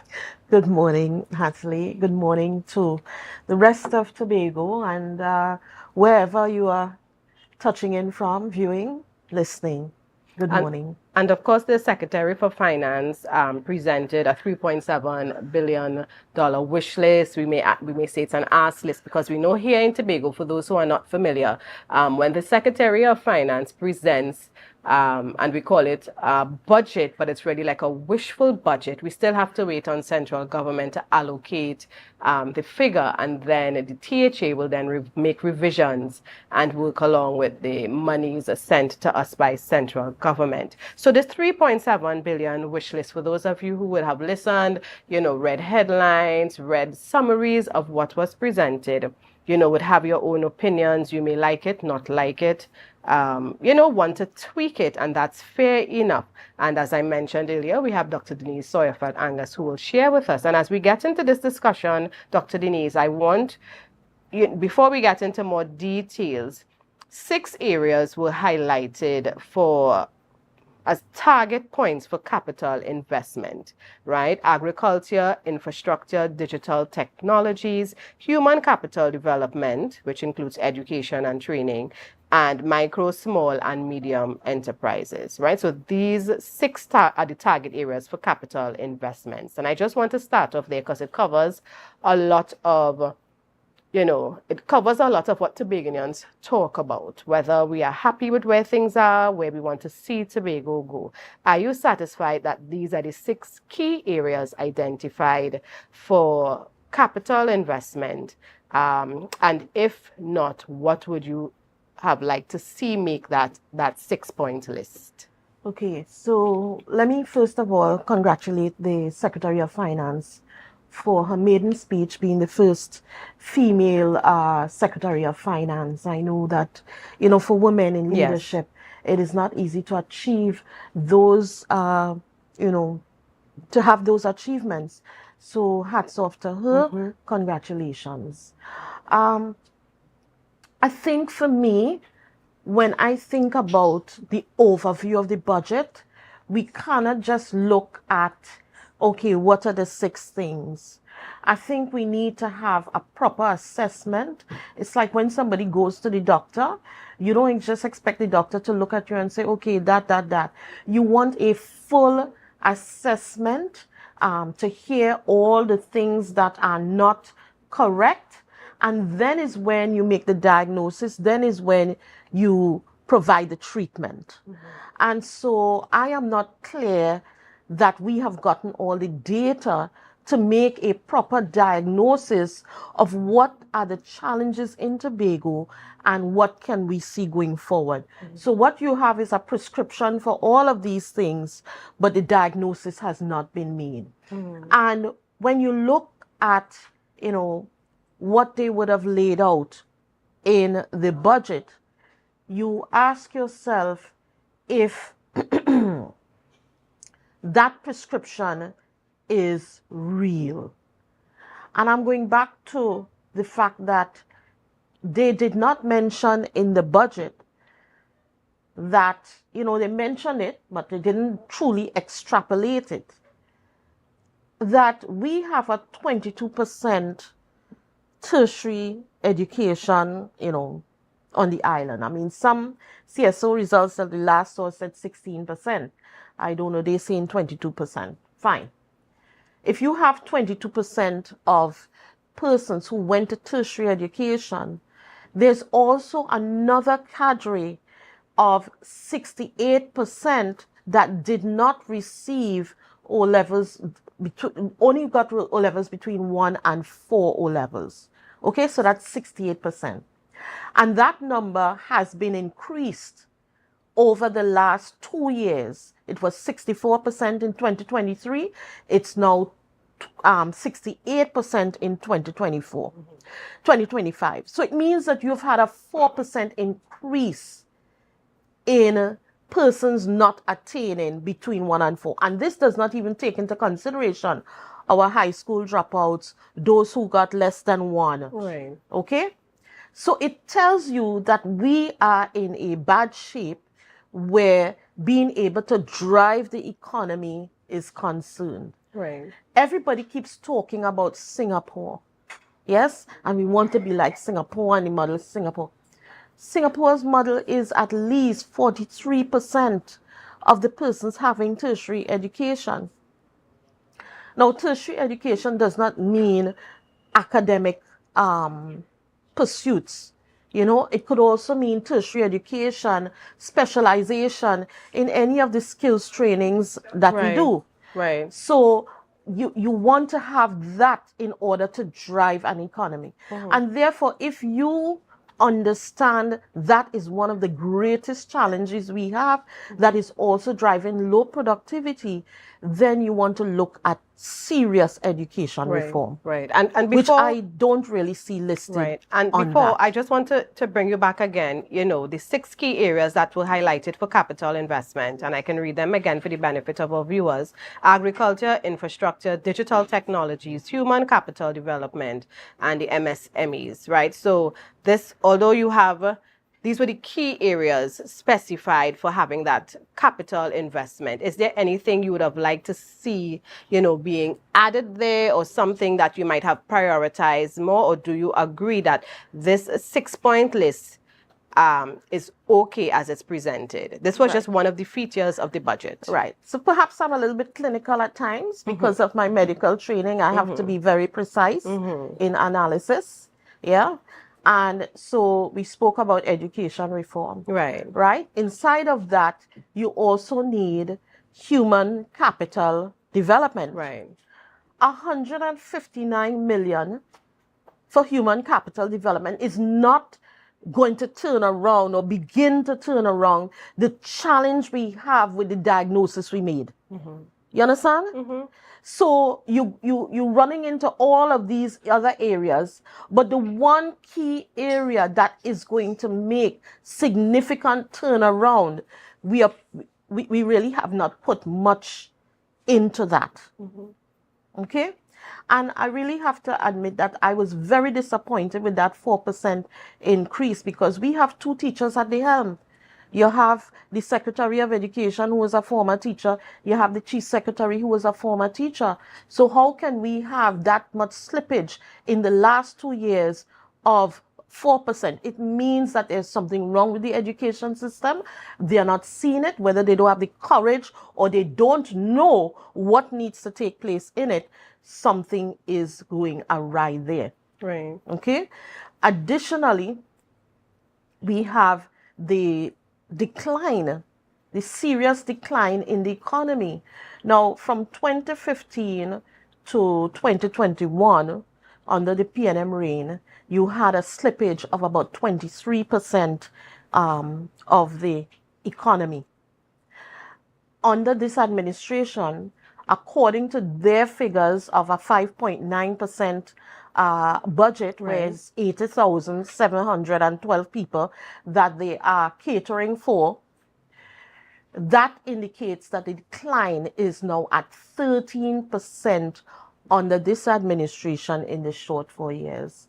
So we have a serious issue there too. How do you explain that to the public? Because we've heard that the economy in Tobago experienced a growth in the presentation, and you are saying it actually experienced a decline. So Yeah. hearing that and then hearing this, how do you explain to our viewers, exactly what you're saying? Okay, so maybe you got your increase in your salary by 3%, yes, however you got that increase, but then you've had triplets being born, yeah? Can that money really feed the household? Whereas before you had the increase, you had maybe one person in the house, two people in the house, and so there's a difference between the GDP as a growth and the GDP per capita. Meaning, does that money trickle down? And it is showing less and less that the money is trickling down to everybody across Tobago. So a certain subset may have experienced the increase, but in terms of the trickle-down effect across Tobago, it's getting worse. And people have seen it. You go to the grocery. I'm sure you have, Natalie. You go to the grocery and you can't buy what you were able to buy a couple of years ago. The money just not going anywhere, So that is how it is explained. And people usually don't look at the gross, GDP. You want to see how did that really affect the man on the street, your average Tobagonian. And the effect is that there's been a 13% decline, and therefore the money cannot pay for all the things. People are struggling to pay for school books, struggling to put food on the table, struggling for transportation, all of these things. And so that is the impact, the sad impact of it. Mm-hmm. So do you think the money is allocated for agriculture, the 131.9 million, can assist with the figures you've presented? Because as you say, we're spending the money on the food. We know the prices of food, it seems to be going up. With the injection of this money, if received, or part thereof, because I know the secretary would have said, the focus is on food security, agribusiness, innovation, sustainability. So do you think that, the investment there can help alleviate that? If we turn around, you hear a lot of people talk about our food import bill, how that ties to inflation, etc. So you have to also look at the other three budgets. This is not our first budget. The other three budgets also would have put emphasis on agriculture. What have been the achievements in agriculture in those areas? There's been a further decline in terms of the agricultural sector. So just saying that you're going to put that extra money in agriculture, how is that turning around the sector? Especially when under the development program, you are putting $1.5 million for productivity and generating growth, right? As part of the development. And as part of the development, you put 1.5 million, of which agriculture is a part of that. So it says to me that you're really not sure what you're doing.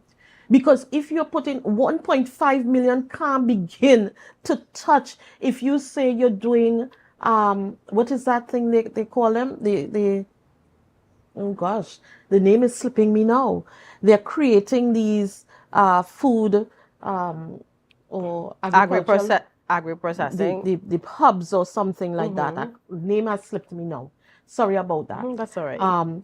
But if you're putting those together, the mega farms, I'm sorry. Okay. You keep touting that we're doing mega farms. Yes, you're going to start these mega farms. Right.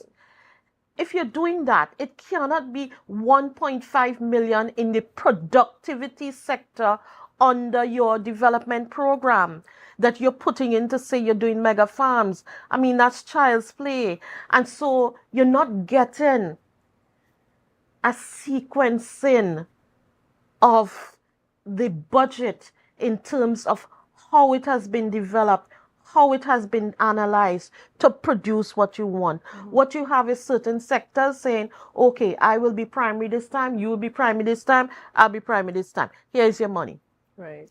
And there's not a coherent look at the whole picture to say what really can drive the Tobago economy, given the challenges that we have with productivity, with undereducation, with a major employment by the government. You know, we are technically a government economy.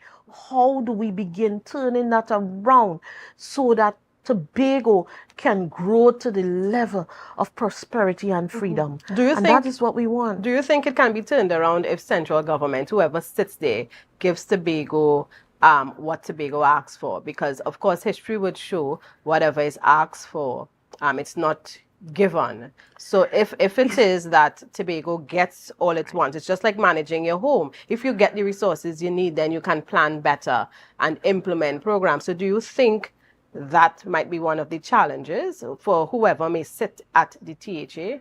The challenge is that we have to take responsibility for where we're falling short. Yeah? And how we are presenting ourselves, we are not presenting ourselves as people who could stand side by side. We're presenting ourselves as, okay, I need this. It's time that we hold our heads up and we step in there understanding that we are half the country. And if we are half the country, you're stepping in there to say, okay, the country I know has issues. We have to diversify away from oil and gas because that is not taking us anywhere anytime soon. And these are the solutions that we have come up with in Tobago that we really think can benefit the whole country. If you go to the table with that and that stance, you will get a different listening. Because you're not just going, oh, this is the money we want to spend in Tobago. No, you're going knowing and presenting yourself knowing that you are half the country and therefore you are willing to provide solutions that will benefit the whole country. So you're saying that is not being done? That's not being done. That's not being done. Because if you're presenting in that way, I mean, who's going to, they have to be really spiteful to look at you and say no. But you have to put the justification because remember, the government also has rules that it has to treat with. Right. They would have to go to parliament and debate and defend what they're doing. And so if you present it in that way, it makes their work easier to do, where they can demonstrate, listen, Tobago has this plan. Right? Their projections is that it can create this amount of returns and therefore we agree this could be a true diversification effort that could benefit the whole country. Right now, if you look at our bill, it continues to be a consumption budget. We cannot continue to be a consumption budget, else we will not go anywhere. But we need to know what are some of the things that can begin turning around our returns on an investment. Right. And when you do not bring your communities into the discussions, then we're not going anywhere anytime soon. The foundation is the strongest part of your house. Our communities are the strongest part of who we are, and it is time that we involve them in the conversation. I mean, imagine you see on a budget that we have a strategic plan for 2025 to 2045, and it's going to be laid out in June 2020, the end of this June. Do you normally do a strategic plan just by yourself, or do you engage everyone in planning for our future and not just your future? Right. Two things I just want to ask based on what you would have shared. Let me start with the latter in terms of, because every time we sit together, you're a very strong advocate for involving communities, for consultation, right? And we know consultation did take place for the budget. When you say special right, interest and then the rest of the public was also invited to share their comments. And I know how you feel about, and I know how you feel about that. But let's be practical, because we talk about consultation, and I know, as I mentioned, you're a very strong advocate for involving communities.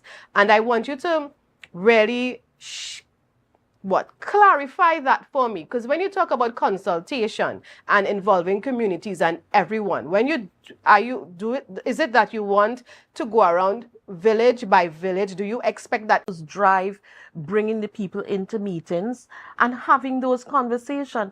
I mean, the consultations on a budget should not begin 3 months before you have to present. It should begin perhaps 2 months after you have presented this budget and gotten the monies. It has to begin then, thinking into the future, projecting into the future, telling people, okay, this is what we have gotten this year, and you know, what are you thinking in terms of long term? But even if you cannot be planning 2025 to 2045, and who understands what you're doing? You can't be planning in isolation. If you do that, because the people are the drivers, I expect it to be the drivers of this plan. And if you plan without them, then there's no way it's going to be driven. But not everybody would be interested in driving that plan. There are some people, and again, I have been to consultations that would have been advertised well in advance. And when you go to that meeting, it's a handful. So one can say that at the end, the community was consulted, and someone else will say, well, only 10 people came out, but you were all invited. It doesn't matter. You still have a responsibility to go out to the people. Right. Have you heard any advertisement for consulting on this strategic plan? I know meetings were held. I know that the division invited the business sector. They invited the special interest groups were invited. And these are the people that may drive the strategic plan. I don't agree with that. And that's fine. So that's what I'm just asking you to clarify. Different people make up communities. Correct. And they interlock in different ways in communities. Right. And you have to go to those communities and actually have discussions with the people. Whether 5 people come out, whether 10 people come out, that's not the issue. They cannot say they were not included. Yes? And you get a full picture of what the uniqueness of there and what they would want to see. Yes? And we can't continue cutting out people saying they're not interested. Else you will continue to have a bunch of uninterested people. But if you're doing this regularly, soon you would realize that people are starting more and more to come out because they trust the process and don't think it's just a political game. Because that is part of it. You know, people think, oh, it's just a political game. But if you're doing it regularly, people begin to trust the process and realize that they could come out and give their views, and their views will be heard. The other thing I want to raise, based on what you said in terms of the presentation coming from Tobago, it's heavily based on consumerism. So this is what we seem not to be bringing. But aren't we boxed in by our constitution in terms of Tobago raising funds? For example, I know that the Tobago House of Assembly would have gotten approval from the IDB for, I think, a US 100,000 grant, but Tobago on itself cannot just access money like this. It has to come through under the umbrella of central government, and whatever paperwork was needed from the then finance minister and from that ministry, it wasn't provided. So that would have, so again, I'm just trying to understand, and just like me viewers would want to know, when you talk about Tobago not just coming and asking, how can we, great stand and that's on a our great own? point. Yeah. Because a budget is presented on not just what you want to spend, but what you intend to get your income to spend, correct? Yes. And therefore, you have to put on this case, because you get it that this government is dealing with secrecy. This THA is dealing with secrecy, right? You have to bring a budget that says, we are requesting X, from the government. We are bringing forward, we had 1.7 million that we got in revenues. Really. 1.7 million we got in revenues. We expect, given that we are getting the quarry approval to go forward, this is the projected income from the quarry. We are also, we have on record a grant of $100 million that's committed to us. Is $100 million US? Yeah, that's committed to us. And therefore, we're putting this also on the table in terms of all that we can see coming in, and these are our expenditures. And that comes as a whole picture in the budget. When you put that as a whole picture, and Tobagonians know about that, you think you could send that to Trinidad and it's easily refuted, where they say they're not allowing the grant or something like that? Because you really have shared with the whole of Tobago the whole picture.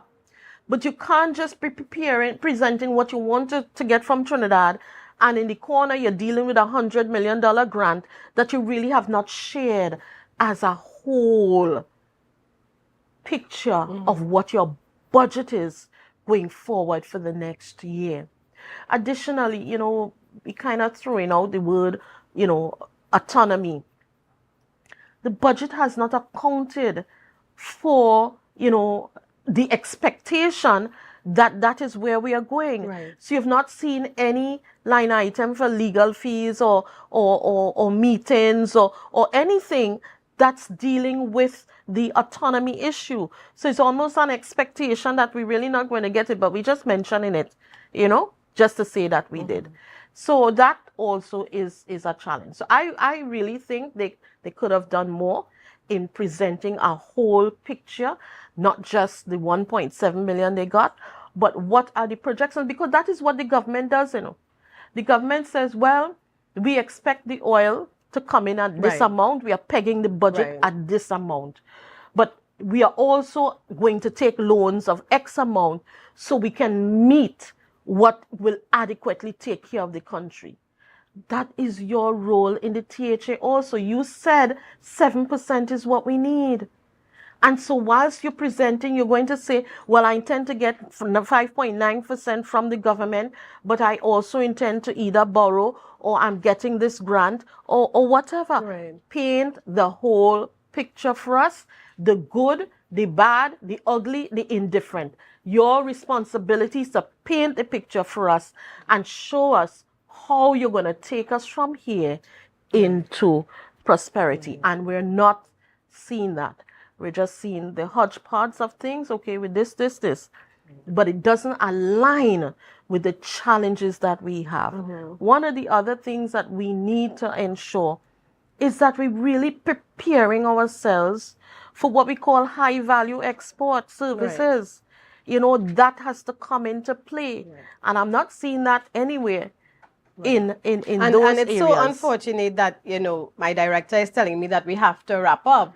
Because gosh. our time, but Such an exciting yes, because I mean the conversation. questions, even with that export again, you know, we talk a lot about what we can do, we should do, but we are still boxed in by the rules of the government. No, we're not. Even with some things, because even to export again, and I remember even on Youth Wednesdays, which was yesterday, the youth brought up that topic, and having, you know, Tobagonians to have to go to Trinidad to get their food tested to make sure it's export worthy, and all of these little things that someone may say, well, it's just a boat ride away, it's a plane away. If you're serious, you will do it. So, you know, it may not be as easy for some people or convenient, while in Trinidad, it's there. But I would add, no, but let me add to that.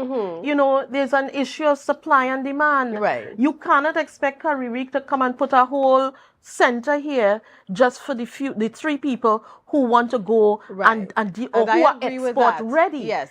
So we have to get our people to Trinidad. When Caribbean sees, my goodness, it's over 500 people coming from Tobago. We should open an office. We should open an office. Yes. Yeah. So we have to bring this conversation to an end. There's a lot to say, a lot to explore. I know you two in your circles, your social circles, are also still talking about the budget, how you feel about it, and waiting anxiously to see, you know, what Tobago will actually get from the new government that is sitting as a central government. So thank you, you know, Dr. Angus, for sharing with us. It's always a pleasure, as I mentioned, to have you with us. Thank you. Let me just put in a plug for the Calder Hall community, the Eric Hubble Memorial Group, where they're celebrating Eric Hubble. And today they actually have a health fair. Yes. So come in and get your checkup. Get your checkup between 8 and 2 p.m. at the Calder Hall multipurpose complex. All right, so that's going on right now. So viewers, we go for a quick break. When we return, we have some other very important guests who will be sharing their philosophies. And yes, it's election, but who and when and why? Stay tuned and you'll find out. I say thanks a favor to wake up and hear my neighbor. 60,000 people strong, and the vibes is never. Do more, live more. Do more, live more. Oh. Do more, live more. This is how it's gonna go. Do more, live more. They better look up below, 'cause this is your show, and everybody's gonna know. To them once again, they better look out below. This is your show, and everybody's gonna know. That's how it's gonna go. They better look out below, 'cause this is your show. Are you in a dispute with a registered investment service provider of the TTSEC? Or maybe you're the victim of an investment scam? You can lodge a complaint or submit an anonymous tip to the Trinidad and Tobago Securities and Exchange Commission. Download our Investor Protection app or go to ttsec.org.tt to access our complaint form or submit an anonymous tip. Write a clear summary of your complaint. Submit copies of supporting documents along with the originals for verification. Provide a copy of the feedback received from the entity regarding your complaint. All investor complaints or scam reports submitted by the public are acknowledged and reviewed by the TTSEC. Investigations are pursued based on the outcome of the review. Trinidad and Tobago Securities and Exchange Commission, protecting the interests of investors and the public. You invest, we protect. Everyone benefits. You think you know Premier League or Champions League football? What about international cricket or the IPL and CPL? How about NBA basketball? Well, now you can put your skills to work to earn some extra cash by betting on the games with TT Bet Arena. Simply go to our website, choose a sport you want to bet on, find the games and place your bets. And with your computer or mobile device, you can bet from anywhere. Just go to ttbetarena.com, sign up for a free account, make a deposit, and start betting. It's that simple. You can even qualify for our $2,000 sign-up bonus. We also have horse racing, plus live casino games where you can bet using TT dollars. And check our new Tobago location at 7B Milford Road, Crown Point. For more info, call or WhatsApp 494-0634. TT Bet Arena, the #1 sports betting company in Trinidad and Tobago.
TNTech is pleased to advise that its Roxborough Service Center has reopened.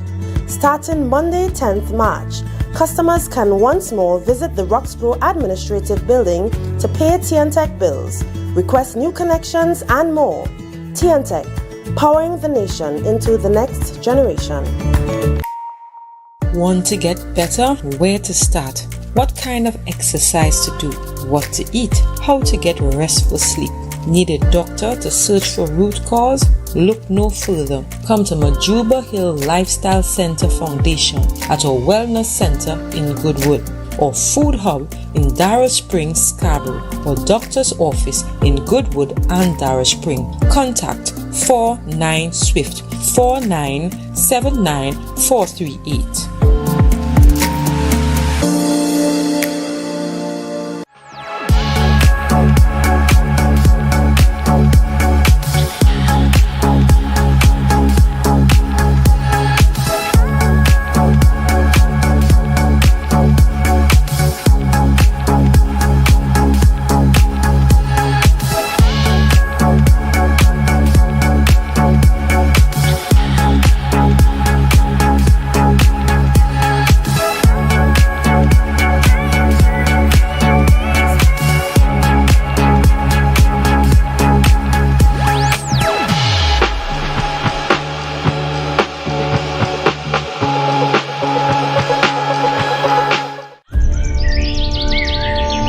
Tobago, this is your chance to lock in the brunch experience of the summer. Sun up. Real bad girl, get nasty. The brunch inclusive edition, the ultimate party in the East, where vibrant flavors, refreshing cocktails, and electrifying vibes collide. It's happening on Saturday, July 5th from 3 p.m. at Deltec Compound, Argyle. Bring your coolers, bring your crew, and brunch, sip, and vibe in style. This is the flavorful escape you've been waiting for. Grab your tickets now at Barcode, Pablo Supermarket, Lost Restaurant and Lounge, Deltec Compound, and committee members. Sun up! It's more than a brunch, it's an experience.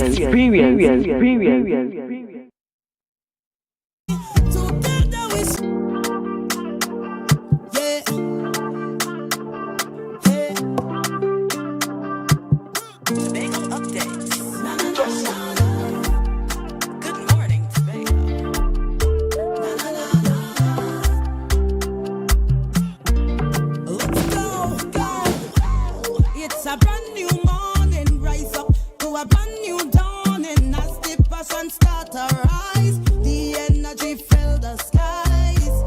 I say thanks for favor to wake up and hear me neighbor.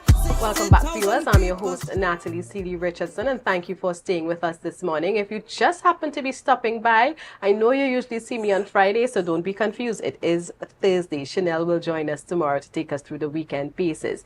Now, in studio with me, I have members of the TTPS, the Trinidad and Tobago Police Service, and one of the members are also joining us virtually.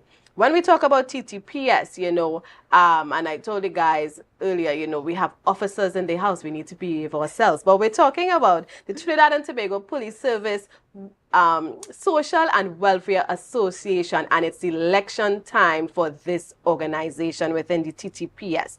And we have members of Prime. You have been meeting some of the other groups and their representatives and hearing from them. So we continue along those lines this morning, and we have Prime in the house, powered by performance. Joining us online this morning is President Ishmael Pitt, ASP Ishmael Pitt, and in-house with me is Woman Corporal Asher Philip Kennedy and PC Kevin Nichols, aka Cold in the Ice. He makes sure and tell me say it with vibes, right? I don't know if that's enough vibes for him, but he's also known as that. And maybe another time we will hear how he got that name. So good morning to you, gentlemen and lady, and welcome to Tobago Updates Television. Morning, Mom. Good morning, ma'am. ma'am. Good morning. Good morning, Natalie.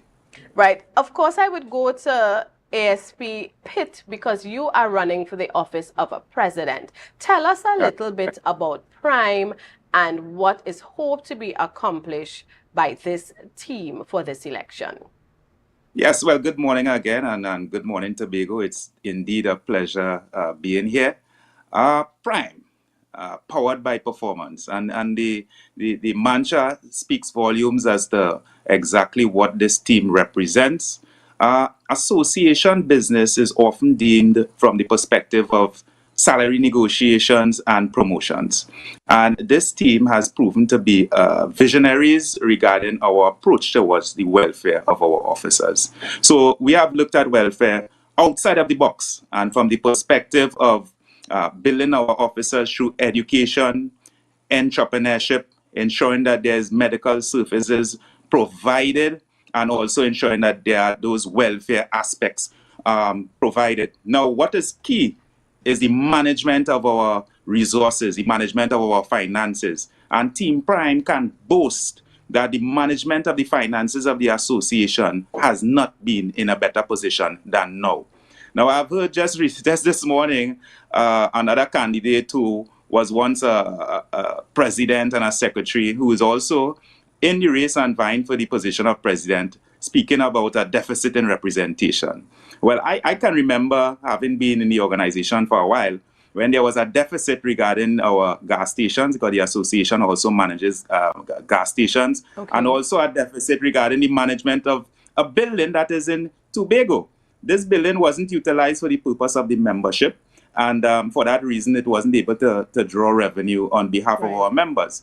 So in terms of a deficit, definitely there was a deficit regarding our ability to manage the finances of the association. However, Team Prime has reversed that, and we are no longer functioning at a deficit. We are in the positives, and it's for that reason that we are offering ourselves again, and we are looking at the mantra of continuity, continue to build, continue to go forward, as we commonly hear the adage, forward ever, backward never. Right. And let me just get some clarity. How long does a team stay in office for, one, right? So what's your cycle of elections?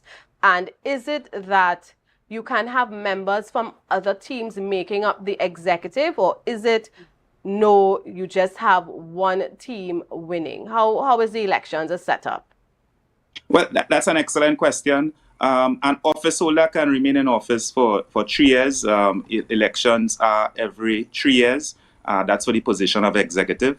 And as much as we represent teams, there are different categories, like, for instance, the president, the secretary, the assistant secretary, different offices, I should say, that persons can vie for from the position of being part of a team or from the positions of being independent. And on that note, Natalie, I must mention that we have been facing what you call a historic circumstance regarding this present election. We now have a special reserve representative and a municipal representative. How significant is that? Special reserve officers and municipal officers have been part of the association from time immemorial, and no one saw it fit to ensure that these officers have a seat of the at the table of decision making. In fact, there are officers from different teams, Team Vibe, Team Trust, who believe that these officers should not have a voice at the head table. And that in itself is disingenuous. We believe it is just hypocrisy at work.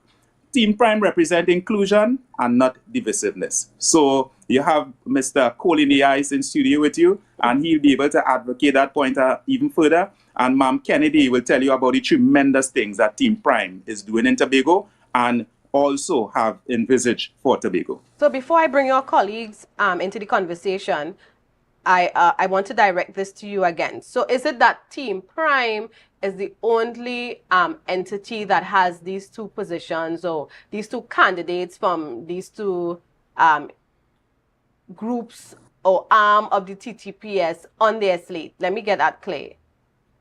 Excellent question. So there's a team in particular that doesn't have the municipal rep and doesn't have the special reserve rep. There are other teams that have them, but they have them just because they believe they can facilitate their agenda. But really and truly, based on what they have been writing and requesting behind the scenes, they are still questioning why we have sought to go in the direction of inclusivity. So, and that's why I use the word hypocrisy, because at the end of the day, the money that I am paying towards the association as a member is similar to the money that the municipal officer is paying and the special reserve officer is paid. So we have a first division officer's rep, and nobody has questioned that. So why at this point in time, everyone is writing from here to the planet to challenge this decision that can only augur well for the combined efforts of our officers, holistically speaking. And of course, let me bring in Colin the I, Special Reserve Police Rep, right, Officer Kevin Nichols. How do you plan to advocate for the Special Reserve Police officers through Team Prime? Well, good morning, ma'am, and good morning to the viewing public of Tobago and also the listening public in the wider country, Trinidad. Miss Natalie, I want to first tell you that this advocacy that you're asking didn't start because of this election. Right. I have been in the service since 2006, and I have been advocating for the benefits of SRP since I had 2 days in the work. When I came in, I observed that it was unfair, it was ridiculous and archaic the way that SRPs were being worked and the way that SRPs were being remunerated. So this advocacy on my part would have started since 2006 up to where we are now.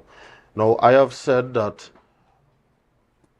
we have had a very long, hard road in the trenches fighting for this recognition, and it is utterly disrespectful that other entities would come now to question the validity of officers being in the association. Right.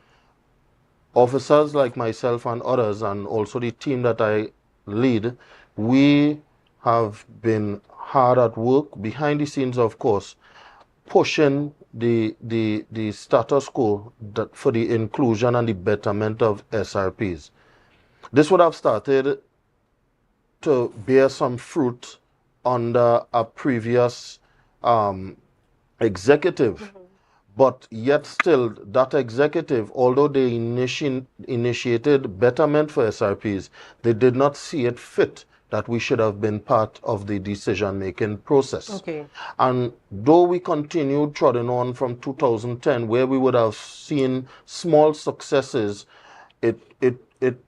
I could say clearly that it was small successes in the right direction to where we sit now in 2025.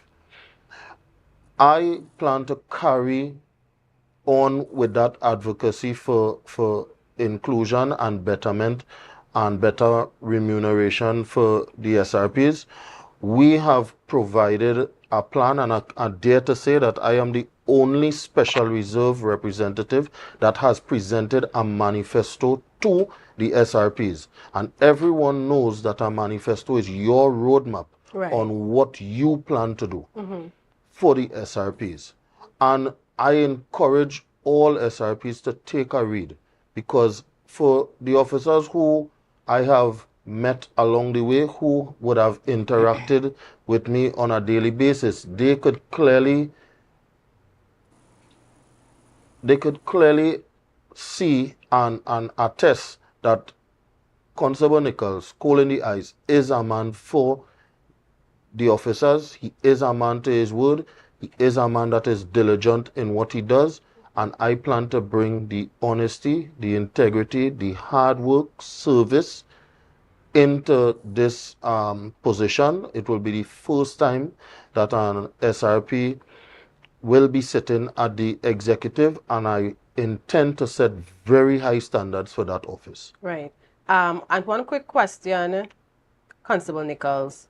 What is one thing, because of course you would have a list of areas you would want to advocate for and see improved, but just share with us one specific area you would really, be championing as you sit on the executive?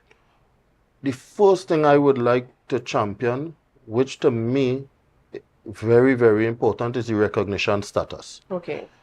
A lot of rumors has been spread between the population of the SRPs that the association cannot represent them. And that is a misconception.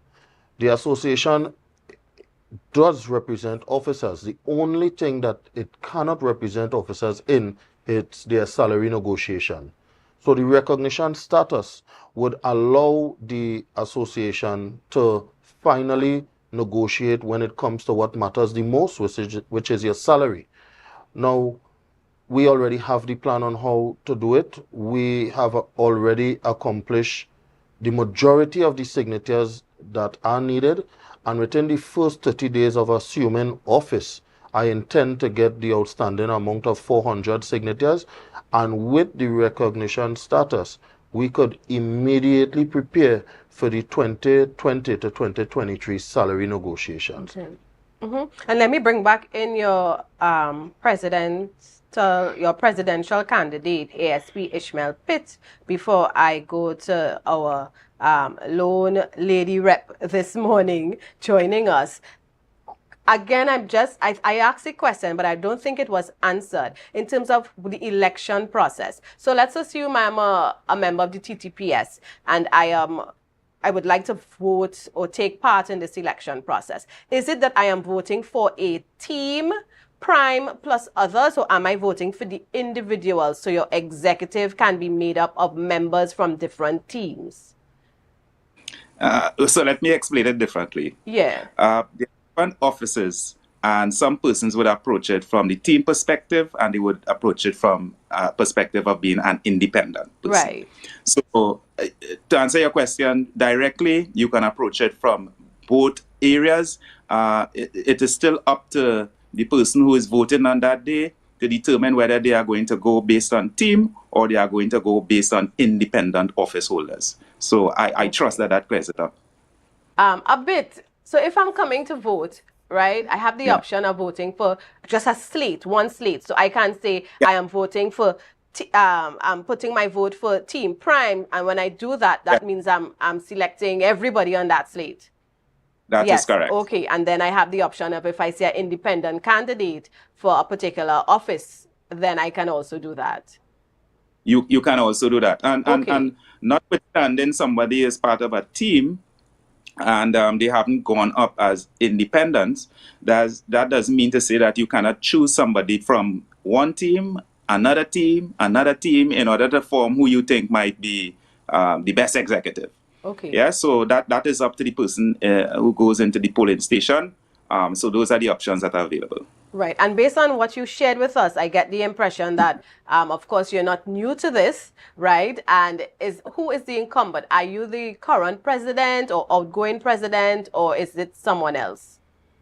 I am currently the vice president. Vice president. Okay. And you're throwing in your hat now as president. Indeed. All right. Let's bring our other officer in, because she's sitting there quietly, Woman Corporal Asha Phillip Kennedy. Can you tell us your role in Team Prime? Because I know you're not one of the office holders going up for the election. Correct. So tell us how you are part of this group. Okay, I'm part of this group as one of the campaign manager for the island for Team Prime. Okay. Reason being, I think Team Prime chose me because my performance at the office speaks for itself. So on a daily basis, I'll go out there advocate for Team Prime, remind officers of the good work Team Prime has been doing for the last 6 years. And let's continue with Team Prime because Right. they have been performing. And you are here in Tobago. I'm here in Tobago. Right. So you are working the field in Tobago for Team Prime. Yes, I am, ma'am. Yes. Are there any of the officers who are offering themselves here from Tobago on Team Prime? No, ma'am. Okay. Well, I know it's Trinidad and Tobago, and you all work, you all are here, you all are there, but I was just curious, to know if there was any particular person from Tobago directly. So tell us a little more. So let's say Team Prime wins, right? What is your role? What's next for you in terms of this team? My role will be, I'm the person who will be running or in charge of the sub-office for Okay. Tobago Division. Okay. Which means too many officers go to Trinidad and, experience problems. For example, officer said to me, I went down to get me TD4 sleep. I made arrangements with the clerk, and when I went there, she wasn't there. And that hit home. Right.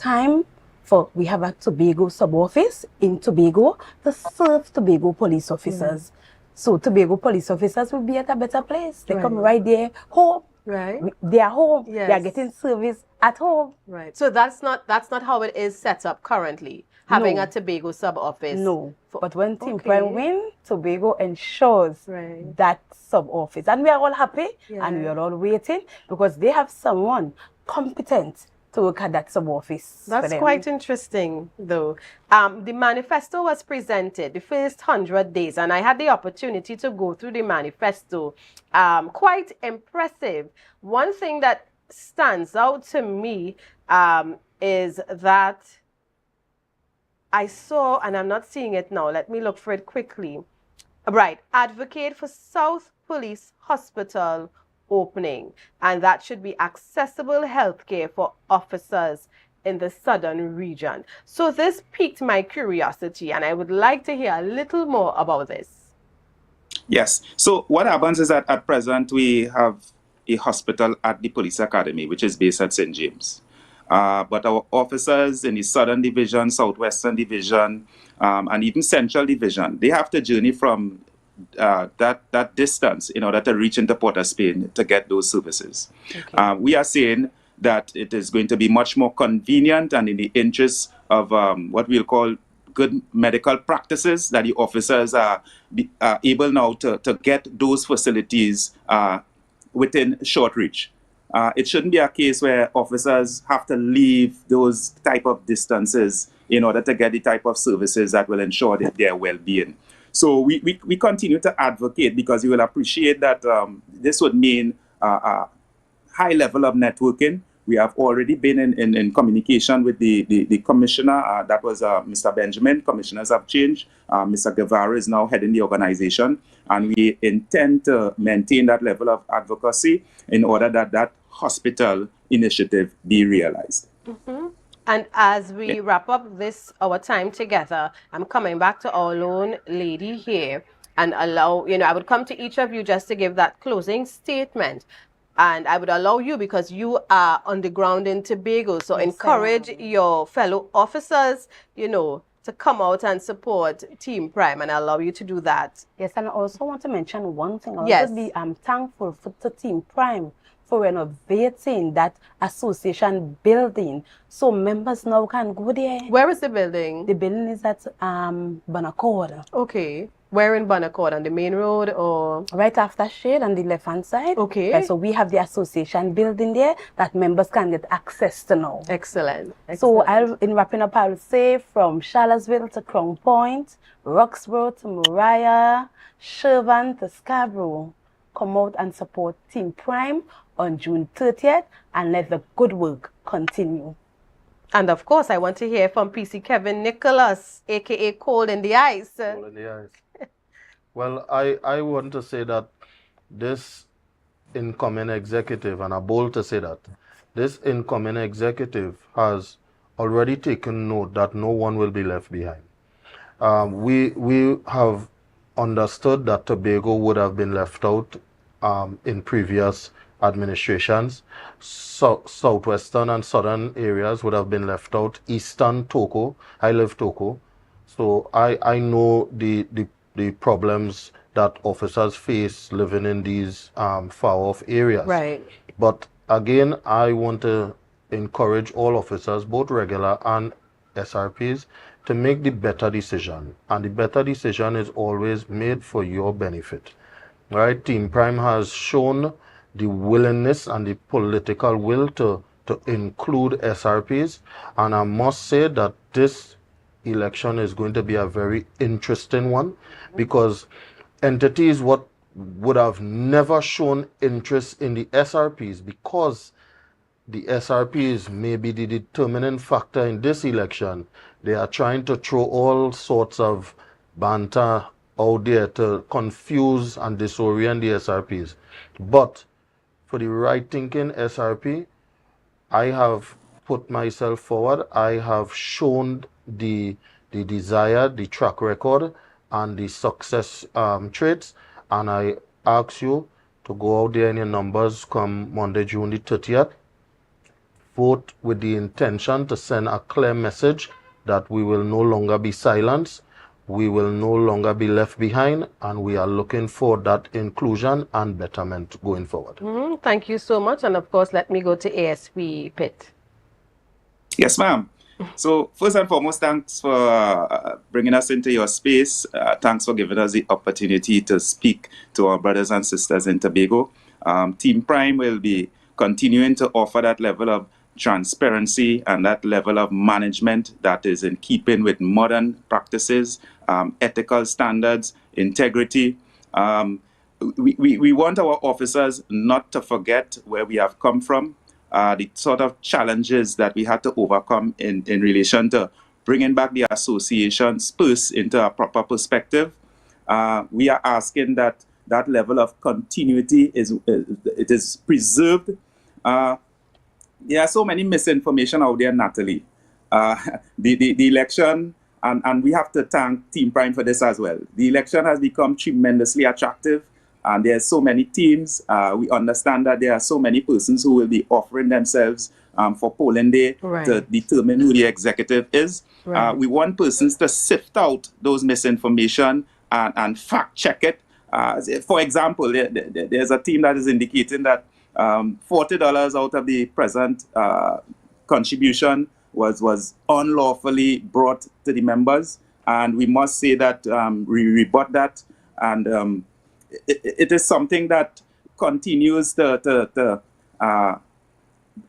what we would call kind of plant that seed in the minds of our voters that things have gone awry. But we are here to say this morning confidently and confidently that at the end of the day, the records are there. We would invite persons to come and see it, make the prime choice, vote, performance, Prime, powered by performance.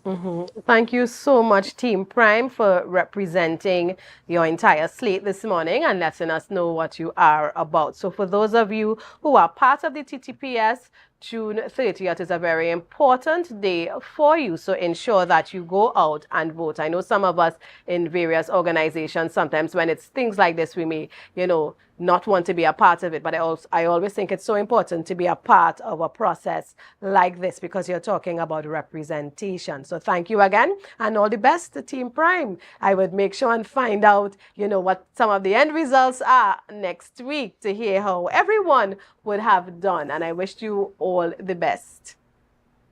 All right, viewers, so this is it for GMT this morning. Now, I know that Scarborough is going to be hot today. It's going to be even hotter tomorrow, as we know that many of the young persons from Trinidad are coming in because it's Island Crashers weekend. So I encourage you to be safe, plan your business smart. The Fast Ferry is doing an extra trip today. It's doing an extra trip tomorrow, I think, but I know today there's an extra trip planned. So it's not just the 9:30, 10 a.m. docking. One is supposed to come in around 2 o'clock, and then you have the regular one later on this evening. So be smart, prepare for it. If you don't have to be around downtown Scarborough around that time, don't be in it. And let's continue to be safe. We saw that very terrible vehicular accident happening in Lambo yesterday afternoon. I'm not sure of any updates. I'm not sure if there were casualties, but just looking at the vehicles, I know it was terrible. So sometimes, we just react. Let's be smart on the roadway. Let's not play with each other's lives. We all will get there. Tobago is small enough. We will get there, and let's arrive alive. We know about that campaign. I encourage us, please, after what I saw yesterday, it was really unbelievable. So let us, as I always say, be your brother's keeper, and let's live together in unity. So that's it. Remember, it's Thursday, and Chanel will join us tomorrow, Friday, right here on GMT, so stay safe. To a brand new dawn.